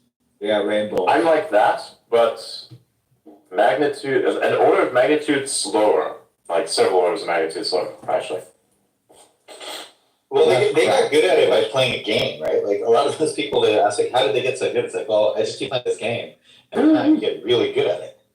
Well, they do a certain amount of study. Yeah, but you can also get really good at things by just doing them. You know, our brains are amazing. Yeah, Just put 10,000 hours in, and you'll be really good at it. Yeah, that's true. But the thing is, it does still require a significant amount of studies to speed up the process. Sure, but right. It's kind of interesting that 10,000 hours is like, study what's up. it's interesting because 10,000 hours that becomes like the token limit, right? Where it's like, it doesn't matter what you're trying to learn, as we're seeing with AI as well. Certain things, there's just a certain amount of data you need. It doesn't matter how you train it. You just need a certain amount of data. Yes. Language. Right?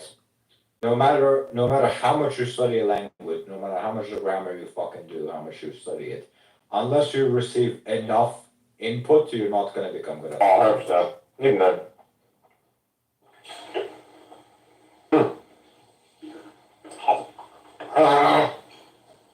I just want something on. The bone of the steak. You know, there's Has this, come you to know, life. there's this guy, Bone is that? It's boneless, motherfucker. there is this dude on YouTube who's like a white dude, and he comes to like, you know, Chinese places, and he speaks like a fluent Chinese, and everybody's, you know, Oh, that guy, yeah, freaks out. Oh yeah, I know that guy. Yeah. I know that So, guy. and I mean, like, does he just learn only a small segment? Because in the videos it appears that he can actually go in different topics, you know. No, so that guy is his Chinese is actually fluent. Yeah. So, and how. But I would not. as far as I've heard, the titles are definitely exaggerated, right? I don't speak any Chinese, but from the Chinese speakers I've shown the videos to, they say the Chinese is good, but it's definitely not the perfect he puts in the title. Yeah, but he speaks this dialect, which is like a rare dialect.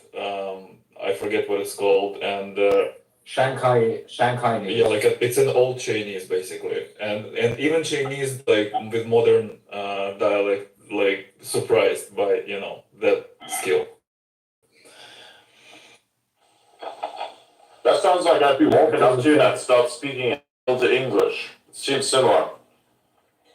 Yeah, it's like going to a Persian guy and then trying to speak in fucking Rumi quotes. Rumi poems. Right? Sure, it's impressive, but that's not necessarily a sign of like you being able to speak. Actually, far from it. You need to know how to speak like a retard and pull that off. And that's how you do it right. Yeah. Do you think when you speak English, let me pick German, because I absolutely hate it when people speak like this. I cannot speak German in an average way to average people. They talk so fucking fast, they're like a machine gewehr. It's fucking annoying. They fire off language at 100 rounds per minute, melting all the words together, so you basically have to assume the sounds in order to understand the language. You cannot talk to a German person. Absolutely not. Unless they have fucking customer support, even then they piss me off. Actually, it's worse with customer support, because then they say all the words, but they say them faster. Like, they somehow sound like ChatGPT, but like 2x. It's insane. Like, especially I had to deal with one, which was a woman. I don't know why I had to call this person, I saw it back or something. And then, I still remember this. And I had to like listen to what they were saying. And I was like, can you repeat that again to me, but like a little bit slower, because I'm having a few issues. I didn't sleep much. Of course, I was fucking lying. But right, I didn't want to make a fool of myself, so I said I didn't sleep much for like 2 days. Can you please slow it down just a little bit? I'm having a few issues. And they slowed it down a little bit. It was still difficult, but I managed to pull it off somehow. But I'm a German person. I speak German, I understand German, and I can't understand whatever the fuck that is, right? It's like trying to understand, as a first-time English speaker, what the fuck Southern accent is. You know, you go to the deep south and you hear how they talk. Do you think that someone who just picked up the language is going to understand what the fuck they say? Or even worse, you go into like the bumfuck center of the outback and you ask them some questions. Do you think you're going to understand that accent? It's wild. Or like really hard Australian, really hard fucking people like New Zealand accent, really thick. It's impossible. Same thing with fucking, ironically, not Britain, right? Because it used to be a penal colony, right? So the British kind of have a similar thing. You go far further north, you start to talk to people who have like Welsh mixed in there somewhere. Dude, it's fucking impossible. You know that they're speaking English. You can speak English. I can speak English. But these fuckers sound impossible. I don't know what it is. There's more. Was anybody able to understand the accent Adrian was using? Oh wow. Like they don't like for instance, they don't say wait, they say wait. Right? Not wait as in weighing something, but wait. You know, they hate you the way you need one. Some shit like that. There's more diversity of accents. Break the fucking door. There's more diversity of accent in the UK than there is elsewhere in the world. Oh yeah. I know that's true. I would imagine China or India would probably win just by population. I mean by English. I meant by English. But like the UK is actually crazy. You walk for like 30 minutes and the guy has a completely different accent. Oh yeah. You're like, what the fuck's going on? I think that's true in China and India as well, by the way. It's just there are a lot of people and a lot of time, and you develop lots of accents. Yeah. At some point, the language differences are so insane. They're just different languages at that point. They're just dialects. Yeah, that's probably how French and English came to be, right? After that separation. There is sometimes like I don't understand how the fuck sometimes they decide on what's a different language or what's a different dialect. All these languages, they fucking understand each other completely, and then some of the dialects they don't understand each other whatsoever. right? But somehow they're considered like That's the true. same language. You're right. There's some like there are a lot of languages I can understand, but they're considered a different language. Yeah. Yeah, like for example with the Macedonian and Bulgarian, right? Those two like we can literally understand each other 100%. I think it comes down to the country. Like I think it just comes down to countries being like, this is all our country, so it's all one language. I don't think it has to do anything else. yeah, but like with Arabic, right? Like the fucking Saudi Arabian guy and the Saudi Arabian guy and the Algerian guy, like they don't understand each other whatsoever. They're like, what the fuck is this guy saying? It's within the States. But you have to have subtitles for a lot of shows. Like they literally had to have subtitles for what was it? Honey Badger? No. Honey Boo Boo? You know it? There's some like show about like rednecks, and they were like people couldn't understand it, so they.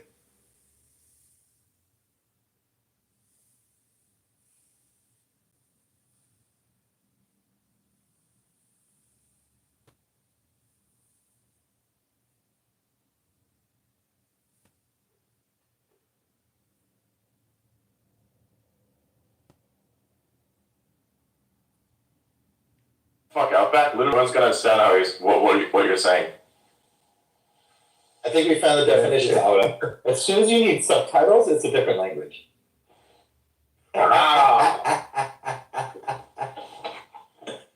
Okay, but here's the thing, right? A lot of Russians need subtitles whenever Putin's speaking because he talks in like a higher class way, right? So it's a different I language. would still consider the same That's real? That's a different language.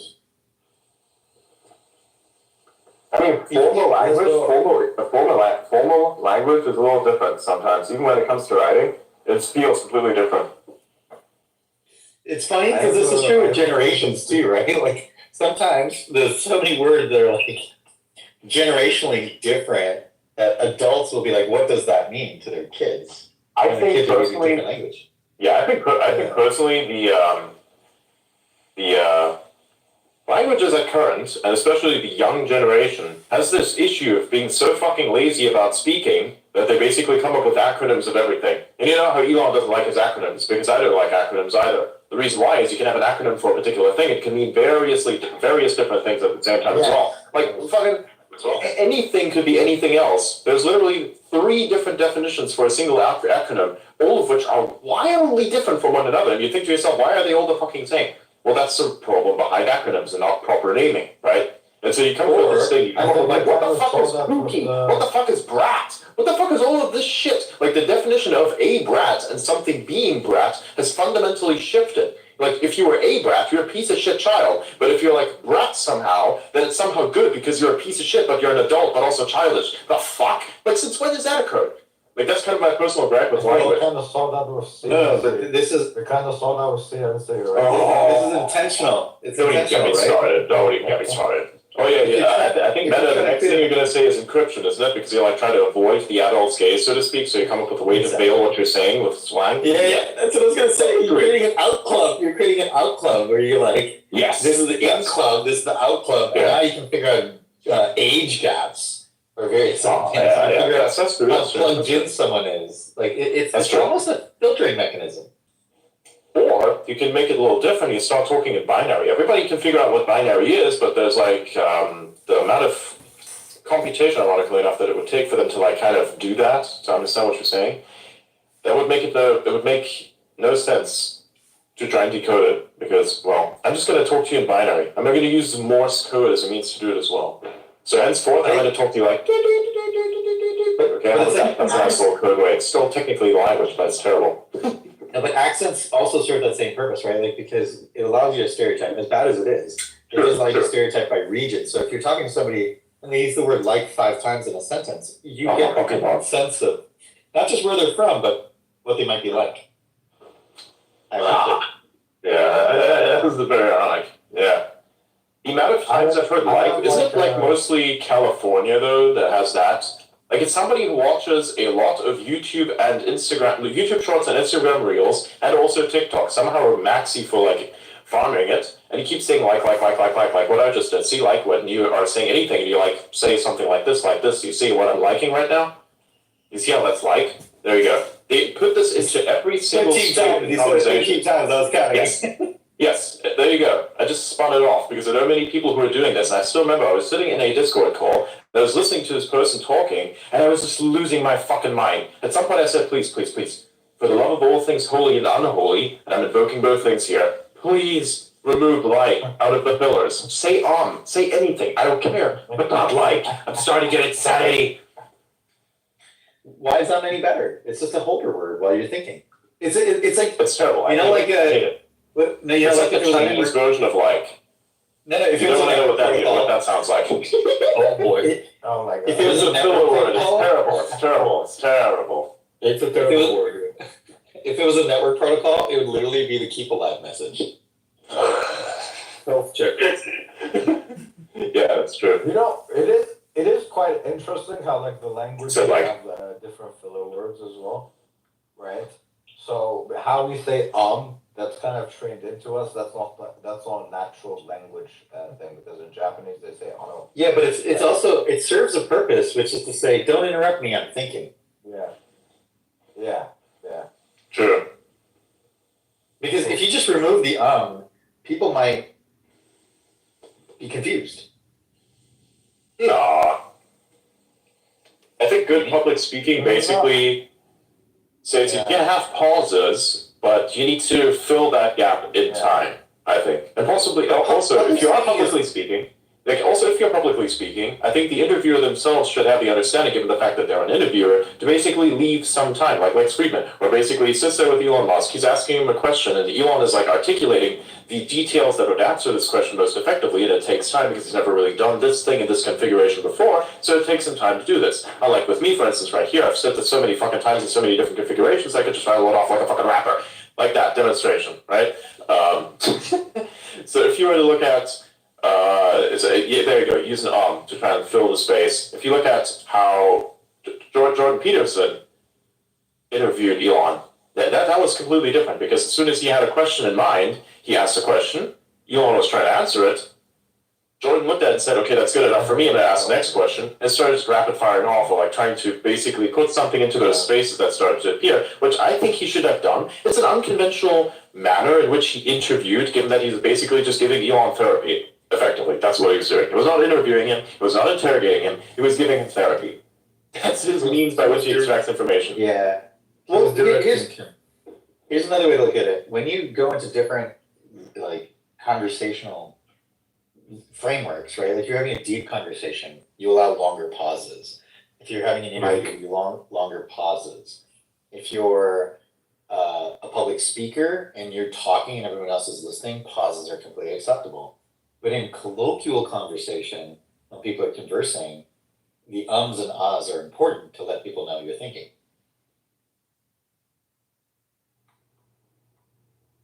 Do you think there is a distant similarity between and om? No, I don't think that's that's a stretch. I think the thing is though, these are like trained from the languages themselves, right? They're not natural human sounds, I don't think. So the theory is, and if you want to do a lot of accents, that it's a little bit far from my space, but in speech pathology, the theory is there's a place where the pressure sits in your mouth, which dictates how the tongue rests and how different muscles rest. And so if you start speaking in an accent in one way, that's why when you start speaking about all the other words, you can kind of catch the accent. You're not going to figure out the like contractions and other things like that, but you can figure out the accent for most words from there on out. And it's just because you learn how to rest your mouth in a different way, rest your larynx. Like your mouth is actually extremely complex, but like all the different muscles. And so just, it's like that society, everybody rests a specific way. And so the ums and ahs are just the sound you make while resting.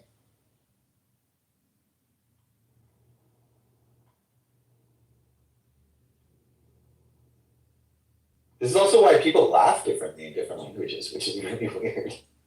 Yeah. You know, I literally have like somewhat different personalities when I speak different languages too. That's very common, actually. It's actually more common than not. Yeah. It's like you have multiple personalities, but you like choose when to switch it. Yeah. It's like sometimes you're And Claude my and voice sometimes is- you're OpenAI. Yeah. And like in some languages my voice is like significantly deeper, and then in some of them it's like softer. Right. You sound like Scarlett So it's Johansson, quite but not Scarlett Johansson in any of them? I don't think so, no. So no lawsuits coming towards me yet. But it is quite interesting to see how like different languages affect you. It's like a really long-lasting door frame effect. Yeah. Do you also have that impact where you're not thinking in language, you're thinking in thoughts? Do you have that? Or do you think in a language? Almost everybody doesn't think in language. Yeah, that's what I believe as well. Yeah, it's a myth. But a lot of people think. The left brain, right brain Yeah, thing, when yeah. people are like, oh, language is on the left and creativity is on the right, or like Yeah. music, art, and all that stuff is on the right, that's also misunderstood. Yeah. Music, math, creative, painting, all that stuff is actually on the left. Sub-vocalization is all on the left, and then the non-vocalized stuff tends to be on the right. It's kind of like you could argue your interlingual might be on the right side, and your conscious might be on the left. Yeah. What about the inner dialogue? That's sub-vocalization. Sorry, same thing. But like for me, like it's not the inner dialogue isn't like a language type thing, right? It's like a thought process. Actually, some people even think in pictures. Right. You know what I find interesting? When people are reading something, right, and even if they're not saying, there's like certain muscle activation and also activation in the brain that are associated with speaking. But if someone is like born unable to speak, right, or unable to hear, they actually found out that it's actually done with their hands. So when they're doing hand gestures, right, for the whatever language they're using for the, speaking with the hands, the muscles and the nerves are firing associated with the with the hands. Like what? Like the sign language. Yeah, sign language, yeah. Yeah, the same is also true for micro expressions, right? Like when we see someone's emotions, we mimic it, and then we sense that, Yeah. and that tells us, oh, this is the emotion in the air, and then you associate that to the person. And some people's brains get messed up and they associate it to themselves, and so then like being around somebody who's angry makes people angry, and instead of being like, oh, that person's angry, I'm not angry, that person's angry. My mic was not working. It's I wonder I wonder if for people who who don't pick up on emotions, I wonder if their brain doesn't do micro expressions. Never looked into that. So my brain, it doesn't really it kind of works differently, quite differently from like other people. I've noticed, right? So a lot of behaviors I've had to learn from just viewing other people, right? How they react to things. That's just autism. That's literally the description. That's literally the description of being on the spectrum. You don't know what anyone else is doing. It should be intuitive to you, so you have to learn it by observing them. Yeah. It's a description of everyone has that kind of high functioning thing. You've also done a lot of weird, oddly specific things where I'm like, yeah, this dude's on the spectrum, 100%. Yeah, because like I don't fucking get it, right? Like some of the things, like some of the things I react positively to, right? Some of the things I react positively to, like a general person reacts very negatively to. So like I've had to kind of adjust and be like, okay, people generally don't react positively to this, so I can't put myself in like their shoes because that doesn't work, right? Because me and this person, our minds clearly work in very different ways. There's an S&M joke here somewhere. Oh my god. I wonder if talking to people a lot online like has anything to do with that, because like if you're talking to people online, you don't have to do any of the micro expressions or anything. Like you just, you don't have to worry about what your face is doing. Honestly, No, I don't 100%. There's like when I first, for me, I started to learn how to socialize with people based on online conversations. And the problem was to kind of like unify those two, to bring it into public, like in person, is a little bit different because you're not dealing with the same type of data. Actually, you're dealing with a lack of data. Like say, for instance, when I'm communicating with you, I'm not dealing with you physically being in the room. I don't have to like look directly at you. I can kind of look in any direction that I want. Yes. I'm looking at the phone right now, folks. It's a little different, so I'm technically speaking at you, but also not. I do this just to kind of train the public speaking a lot more. But then also, you kind of use this, you have to merge the two together. Where you say, okay, I have to look at this person, don't look at them too much, just look at them a little bit, glance, sometimes describe, but also glance at them, otherwise otherwise it looks like you're not paying attention to them, or you're just talking in vain. Yeah. To hold attention, that's how you hold attention, right? So that itself makes it difficult to merge the skill of speaking that you've attained online with the skill of actually interacting with people from a physical perspective, because you have to actually look at their eyes when you talk to them. For me, that was a big difficulty, looking at people's eyes. Because I'm not a very social person, or at least wasn't a very social person.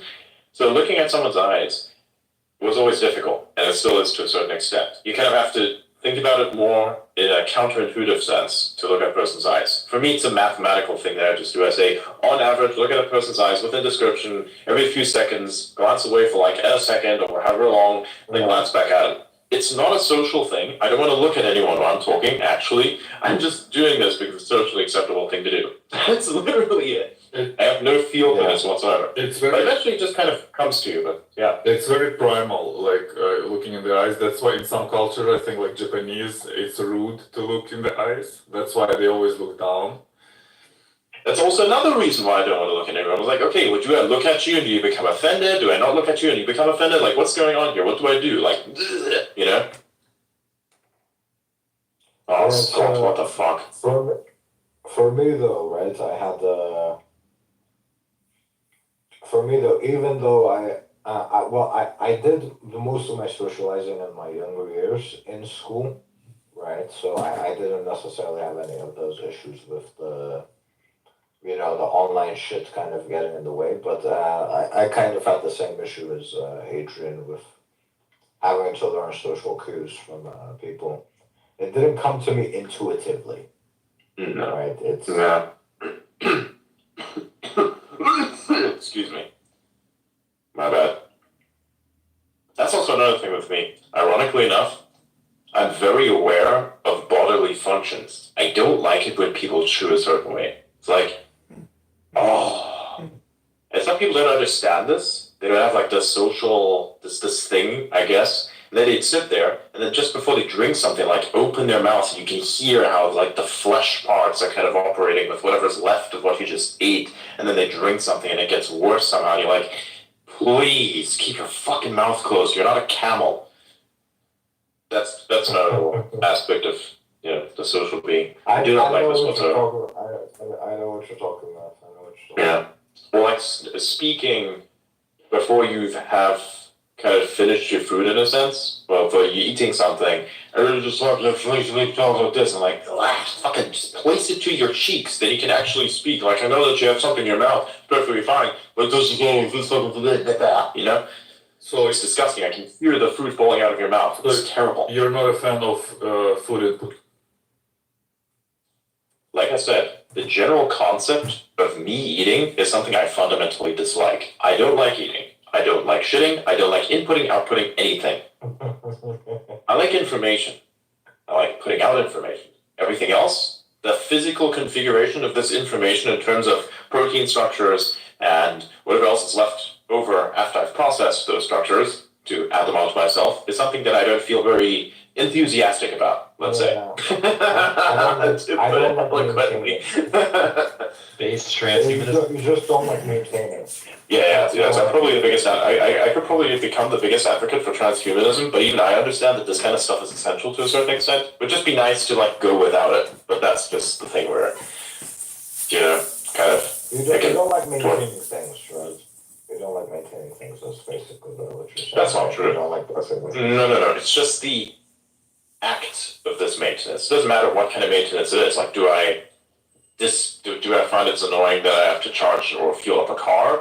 No. Do I think it's annoying to charge a phone? Not really. You just kind of schedule that in. Do I like becoming a human crayon? No. That's going to the toilet for me. Do I like becoming a human crayon? Absolutely the fuck I do. It seems like such a weird thing to say, but I just don't want that. What do you mean? It's different. What do you mean human crayon? You know, like you get the certain ply of toilet paper, and it's like you just passed off something that is very dense. You keep wiping and wiping and wiping and wiping and wiping. You're already like 1/10 of a roll fucking down, and it's not stopping. If you're ready I was sitting there trying to parse with the human crayon thing, man. I was like, how do I want to ask? I don't know. So you just kind of like look at yourself and say, maybe I am a crayon. For me, it was ESL thing. What? English as second language. Yeah, so. Oh, yeah. I have a question for you guys. I sort of please ask got away. into ESL, and then they moved me to English as a first language. Nice. Alright. A AI that can translate between animals and humans, good idea or bad idea? I think it would be an excellent idea. I just don't feel like we have much to talk about. I think we have a debate between Adrian and Auda. But here's the thing. Here's the thing. If the animal itself learns to communicate with the human, then it will learn to communicate with other animals, then effectively having them attain the same thing that makes a human so fucking dangerous. Right? Were you transfer pro? storage. Adrian, were you pro? Wait, what? I thought you were pro doing it. I am pro doing it. I want to understand what they say. But should they be talking to each other in the same way that humans talk to each other? Probably not. What happens when the world order of the dolphins strike? Like, That sounds like a timeline I want to go down. That sounds like a good time right there. I want to be a veteran. Oh, I don't know, man. They have really weird things. They're just like us, you know? They fucking take these small pufferfish and torture them so that the pufferfish themselves release this venom when they're agitated that then gets them high. They chase down pufferfish, play around with them to activate their defense mechanism that is puffering with, like, turning themselves into like a marshmallow looking fucking thing, and then they excrete venom, which they get high off of. If they're not this cruel, just like us, what the fuck are they gonna do? Yeah, maybe we need to like figure out how to talk with the AI. Just be like, bro, what the fuck? You know, we need to chill first, okay? First of all, we need to chill, you know? Listen, I don't want Especially any fucking Bill Gates. vegans. I don't want any fucking vegans coming and saying, look, the cow has a Oh, squid, dude, it's over there. Oh my That's God. game. Dude. You can't eat it now, and I'm gonna tell you to fuck off. Dude, It's gonna be like the the, cows start talking to us. The vegans win 100%. That's game. Yeah, I This don't is so give a shit, man. Do you think I'm gonna down? I'm still gonna eat it. Oh shit. Look, I'm Cows still is like more of a fully social grown crowd. It doesn't really out. change much for Shut me. up, cow. Yeah, I'll some of that. put myself away after. Look, I mean, the cow can communicate, but does it mean it has the intelligence to understand what the fuck it is even saying? Like, that's the thing, you know? I think you can make basic understanding happen, but you can't make intelligence happen, or, like, utility of that intelligence happen for the animal in this way, right? Same thing with dogs. Even if it can understand and even if it's intelligent, I'm still gonna eat it. Maybe we just take this the other direction. Maybe we go like, okay, you know what? Fuck it. We can eat humans now too, and just go all the way. I mean, then we're kind of like taking a step backwards. I'm just laying out options here. Okay, I'm spitballing. spitballing. All right, let's just brainstorm. I mean, dude, you're basically giving us the Soylent Green future. I'll be honest with you. Like at some point, you'll have this problem where the extinctionists go extra far, and they say, you know what we're gonna do? We're gonna reduce the population by doing suicide pods, but turning the people in the suicide pods into the thing that then basically, yeah. It's actually the same way in Helldivers. There's like, visit the bioredistribution pod or some shit if you're like an elder. Literally, that's fucking in the game. No. That's wild. You reminded me of the video from Alex Jones. It's like, I will eat your leftist ass. Yes. He might. When all the food is gone, when all the squirrels are gone, what do you think's gonna happen? You know what's gonna happen? Your ass is on the menu. Some shit like that. You guys want to see a creepy video of a dog? No, you want to know what's on the menu. Sorry. You want to know what's on the menu? You. Yeah. You guys want to see a dog that learned how to speak? Oh my god. It's in the purple pill. It's the one where they press buttons. Yeah, they press buttons, but then this dog ends up having an existential crisis, and it starts asking. The dog's name is Bunny, and it starts asking why Bunny. Why Bunny is. And then like, I love you. Oh my and it'd be god. like, why? Welcome to the It's club. Such So you're asking the wrong species. You got no fucking idea. They literally at first you could see them go through it. Apparently they were doing it many days. It was like an experiment with some university. At some point they're like, this is really depressing really fast. This dog's Shut it down. An existential crisis. Shut it down now. Tell me. It would look in the mirror and it'd be like, why, bunny dog? Why, bunny dog? And you're like, shit, I gotta answer this question. Oh my god. Oh no. Yeah, I think the only reason we can laugh about this is because we ourselves also have this kind of existential dread. Yep. We just have a lot of things that we need to solve first. And we're like, yeah, fuck that. This is like not priority right now. The dog is looking at you like, you know? dude, you know everything. You have the food. Like, you tell me. We're just like, nah, bro. We don't know this one, dog. Literally. It's like, dog, Yeah, we're literally. going to tell you how we got you. This will get really ugly quickly.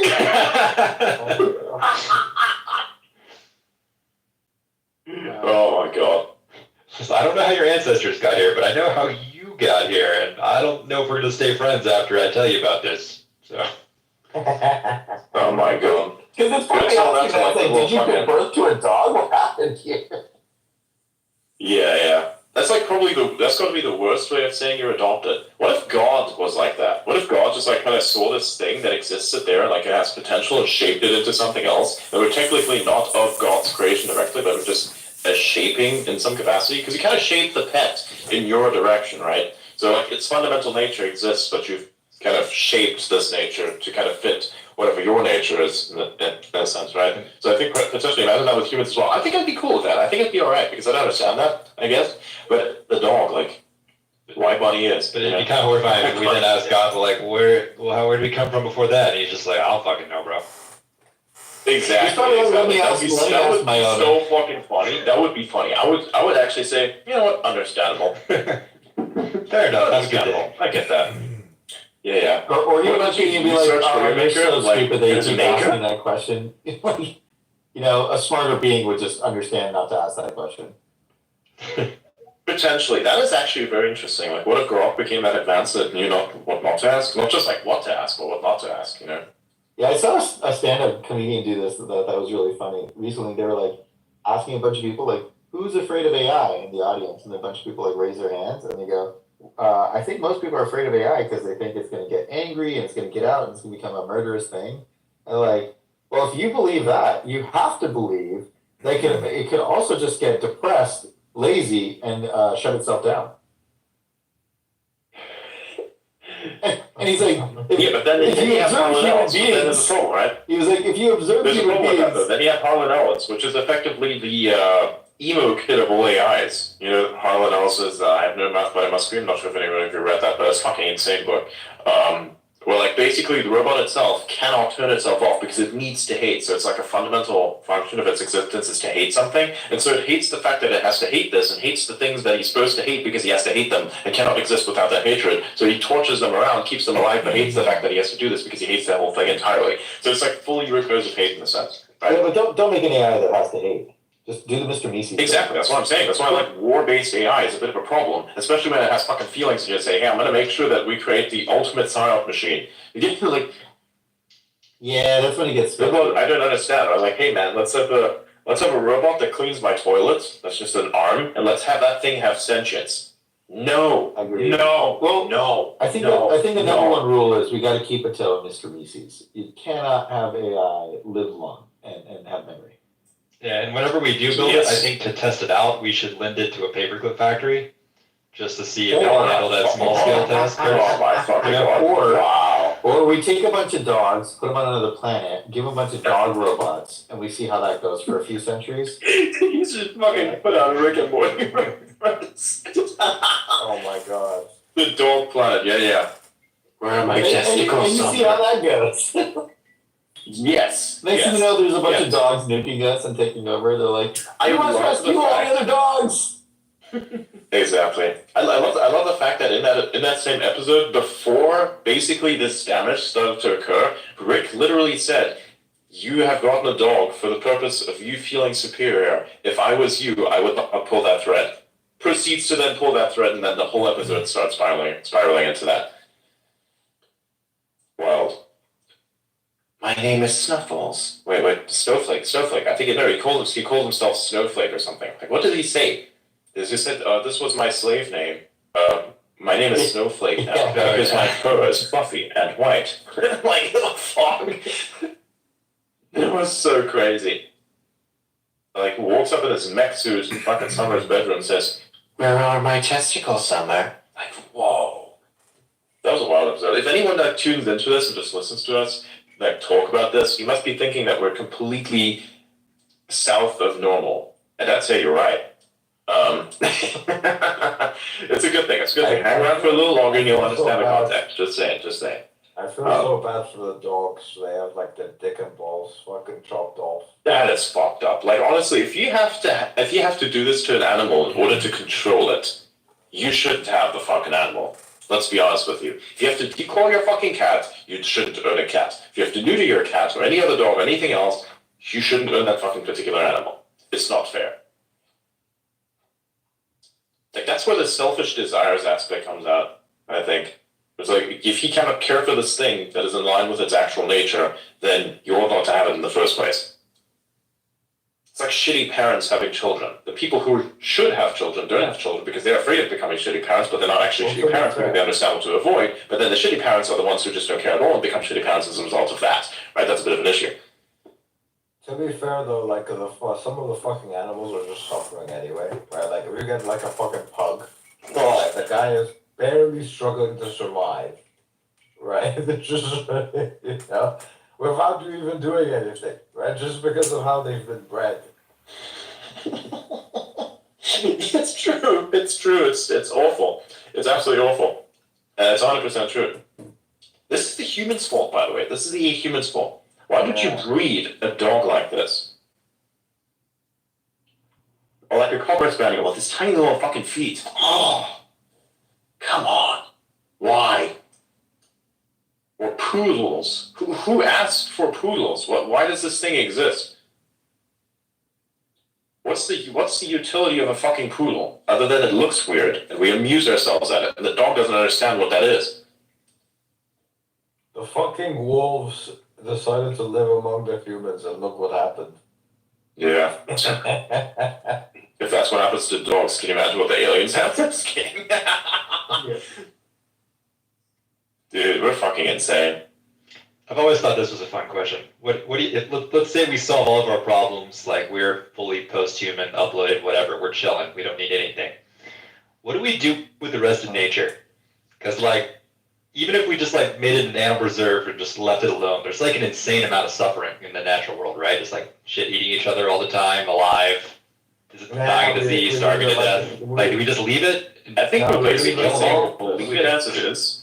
Yeah, we'll just leave it as it is. Let that thing sort itself out. I don't know. Yeah, exactly. You don't need to. You don't need Occasionally, to quote unquote fix anything. That's just nature. occasionally, we may intervene. Don't have It's a help. white savior call. I don't know. I just wow.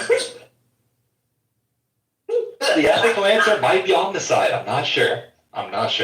No. Like this. We'll leave everything as it is, but occasionally we may interfere. Like, say, for instance, the snake over here is on the fucking street, and we love the snake in season 2 of our episode, so we're gonna like save this fucking snake. We're just gonna give him some water and put it back into fucking nature. Yeah. No, I think the solution. Heal him up. I think the solution is you got to learn how to save the simulation and reload it. Oh, that might work. Yeah, go. Or maybe we just like get all of the carnivores and It's give still them like gonna lab include the room suffering, because otherwise the simulation is not complete. And then you'll understand what being God is like. Like, why did you include suffering? Well, the previous world had it, didn't it? Can you imagine if that's the origin? It's like, well, I mean, we kind of, we made it. We ended up in a very good place. So we assume that you too have to go through cosmic horrors. So here we go. Yeah. Some suffering is good. Some suffering. Yeah, but that's the problem, right? This is this thing. If you ask, like, why is life so shit sometimes? That's probably just put in there because it's the same way that it itself kind of originated, right? This design, this need for suffering. It's fucked up.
To be fair, but he didn't start that. But Yeah, he didn't. Sorry. people have been saying but hold on, but the reason why people have been repeating it is because there's been some collusion in messaging and coordination in messaging in the left-leaning media. Oh my god. No, it's very Wait, what do you mean, oh my god? Like, that's far-fetched, like that can't possibly be true. The fuck you talking about? That coordination and messaging is how politics is done on both sides, not just the Democrat side. The Republicans do the same shit. They've been coordinating on the weird-ass fucking, is Kamala black? We don't know. Like, what are you talking about? Yeah, but you made it sound like there's some conspiracy, like No, to just coordination. They adopted it because they saw that it was effective. Yeah, Exactly. there's coordination of messaging, of course. Exactly. But yeah, it We're wasn't, saying oh, the same let's thing. call some, We're saying the same. okay, well, I don't even do conspiracies. That's not my thing, dude. I hate conspiracies. I'm not saying it's a conspiracy. I'm not even saying it's a secret. It's not even particularly clandestine. It's pretty obvious what they're doing. But that's one of the reasons why. It's not because he's such a fucking smart person who's so impressionable. Like, the fuck? No, bro. no, Like, he took an approach to the messaging that was more humorous and less terrifying, I guess. Like the type of language that Democrats have used to describe Trump up to now is like dangerous, terrifying, threat, whatever. Like those, we've just heard it so much. People have been desensitized, and then he started just consistently taking on a more, just making fun of them, and that was refreshing, right? And that people started adopting it, and then Shapiro started doing it too, and then Kamala, everyone else, but it was him a couple of weeks ago that started it, and he's doing it consistently. Even on his speech today, he had multiple one-liners that just worked, and they're going viral on TikTok. I mean, other people will pick it up and copy it, and you may not know where it originated, but like he seems to have a knack for this, and that's what she needs. Like she's good at like describing things in the weeds, but she's not great at like delivering these one-liners, except the coconut thing, that take off. And I think he's just good in that sense. It's Shapiro something would be that's great. stuck. You're not wrong. You're not wrong to say it's something that's stuck. It hit a pulse in the media. It's on the verge of death because it's kind of old, and also the right wing has their weird ass rebuttal to the weird thing. But it was never like that cool. It was just like different. I guess it had like a novelty to it, and it was a zinger, and it wasn't particularly offensive. It was just kind of like just enough of a sting. So I understand its utility, but you think that that's the reason why he's the VP? I'm saying among one of the reasons, so that shows you that he's taking a different approach. So that calling them weird was just one thing. Like he had multiple one-liners today.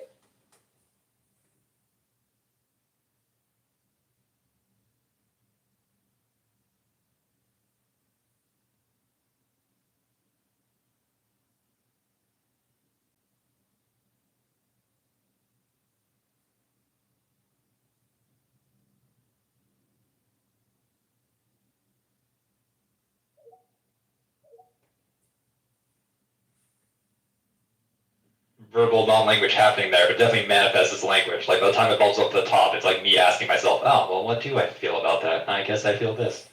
But are you rationally going through it, or is it more like what Auda said, where you're like reaching in? I don't know. Yeah, I think a lot of people have the same experience. It's just the percentage of time we spend in each realm. So that it could be other reasons why we're spending that much time in that realm. For me, the only times I use it is when I'm either reading something or I'm thinking about how to phrase something. That's the only time. Have you ever had a really long to-do list, Auda, and you were like stressed about remembering it? No, because I have an app that handles my to-do list. What about when you're younger and you didn't have an app? When I was younger, I've been organized since I was a kid. You came out of the I was womb younger, I was too. When I was too young to do that, I didn't have many responsibilities. Let me see it a different way. Have you ever been stressed out? I have, yeah. Do you have an inner monologue when you're stressed out? No. No self-soothing or anything? No, I don't need self-soothing. Interesting. Well, is it another reason I think that there's like legitimate. What the fuck is that gonna do? I'm looking for solutions. What the fuck is soothing myself? Well, another reason I think there's like an explicit difference there is because, like, you know how Uda, you said you don't think in words unless you like explicitly try to. That's how I am for images. Like I don't see images in my head on regular unless I specifically try to. Then I'll see it. But I know some people that like think in images. Like they never stop seeing images in their head ever throughout the day. What the? Oh yeah. I saw those people. It's like imagine an apple, and then some of the people were like, I can't imagine an apple. Like, how the fuck can you not imagine? Yeah, I have a couple of friends like that too, where they have like aphantasia they call it. They cannot see anything in their head at all. No, for me, it's like it comes pretty naturally seeing an image. I think it's really limiting when we say people can't do it. I think it's just a matter of exercising it. Do you guys really think that the brains just can't do it? Because if that's the case, then there's something about the way our brains work that we don't understand. Because either our brains are like I transformers. genuinely believe there's things we can't do because then I have no way to explain how my brain works so differently in terms of like emotions, right, and understanding people. If that was something it could do, I wouldn't have to specifically learn that behavior. But you were able to learn that behavior, right? Yeah, but like you also. Yeah, but that behavior is not something that is natural to me. That is behavior that I've learned to please other people and fit into society. Yeah, sorry, I'm not. But I'm not saying is it the. Okay, let's put it a different way. Your neurons start in a certain random state, and then they rewire over time. Okay. I'm not saying that it Okay. should or it needs to. I'm not trying to pass a judgment on it. I'm just saying, do you think the wetware in our brains is possible and so plastic that it could learn other skills like that? Well, I think that there's definitely some things that our brains are designed for and not designed for. Right? Yeah, like I don't think you could teach a hyena English, no matter how plastic its brain is. Yeah. Oh, I don't know if I believe that. It just doesn't have the structures for I it. think it may not be able to speak it with its vocal cords, but I think you can teach it to telepathically do it like with a Neuralink. I doubt that. Well, I mean, if you started, If you're a Neuralink and you really started getting in there, and well, that wouldn't even really be rewiring shit. That would just be changing how they fire. I don't know. I feel like some structures are needed. Like maybe you could, like I know brains are plastic in the sense like if you know, for like a human, if they lose like a part of their language center, like another part of their brain can pick it up. But I don't know if that's like a universal feature. But for like the imagining images thing, like I don't, like, how would you even begin to teach somebody that? Like I never learned that skill. I don't think anyone did really. That was just something we could always. But I have a friend that like has aphantasia. We've interrogated him about it for a long time. But like, try to imagine this, and he's just like, "What do you mean try to imagine? I can't imagine. What are you talking about?" Hold on. Do they read a lot of storybooks? Yes or no? No. Well, here's Maybe that's another not thing, right. right? Like, our brains are trained in a very random, haphazard way. Imagine tomorrow you have a Neuralink and they have a Neuralink, and you could do like a Vulcan mind meld, and you could be like, "Look, this is how I'm picturing it," and they'd be like, "Oh, those are the neurons you're firing."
right? With Neuralink, the reason why they're using quadriplegics to start is because they have a lot of wetware that was originally meant to be allocated to use limbs. That's quite complicated. That gives them a large region in which to see if activity is firing and use that as input, right? So you can basically be like binary input based on the positioning of the hand or the feet that the neurons are firing to move the limb that's no longer there. That's why they have so much capacity, and that's why it's probably not going to work as easily for somebody who's not quadriplegic. Sure. Quickly.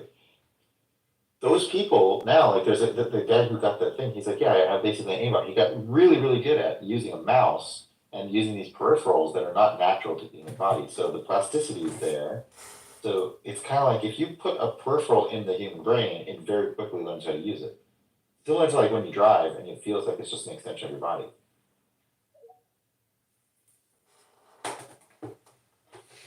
You know, I've been wondering about something for quite a while. Sorry, How do we, had a really big how do earthquake. we know? Wait, How what? do we know? Yeah, there was a pretty big earthquake just now. All right, anyway, continue. Where are you located?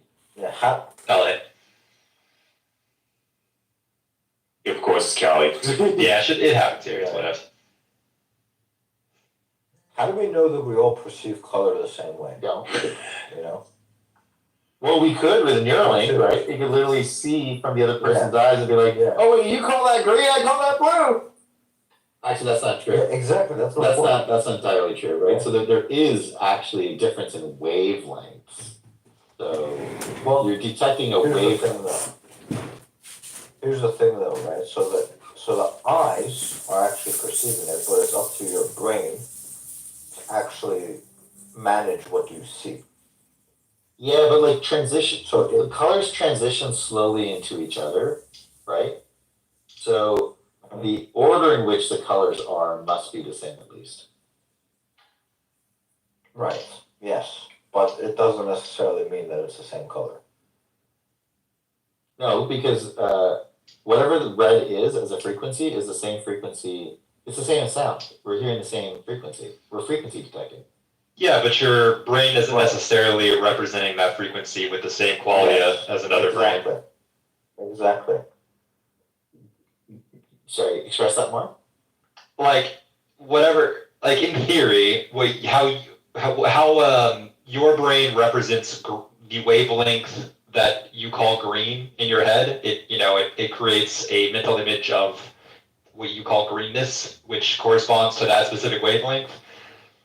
There's no reason in principle why that specific wavelength, when I look at it, when it enters my mind, couldn't cause a different quality. Like maybe the quality that you call red appears in my mind is activated by the wavelength that for you causes green. There's no like in principle reason that couldn't be true. Yeah, I agree. But let me see if I can argue devil's advocate. I'm not fully convinced of this yet, but I'm going to try. Sure. What if there's like a cluster of neurons that represent green and different stages of green, brightness, etc.? Well, let's just like super simplify it. So there's only 3 colors. And there's like one particular neuron. When that neuron is excited, you see green. Obviously, that neuron might be in a different location in each of our brains, but we probably all have the same neuron that fires at the same time for green. I guess it depends. What do you mean by the same neuron? We all have a neuron. How about that? But I doubt that the quality of green is produced by a single neuron. It's probably like produced by some pattern of firings. And honestly, I don't even know where to go with that. Like we don't really understand how consciousness maps off the brain, or how like.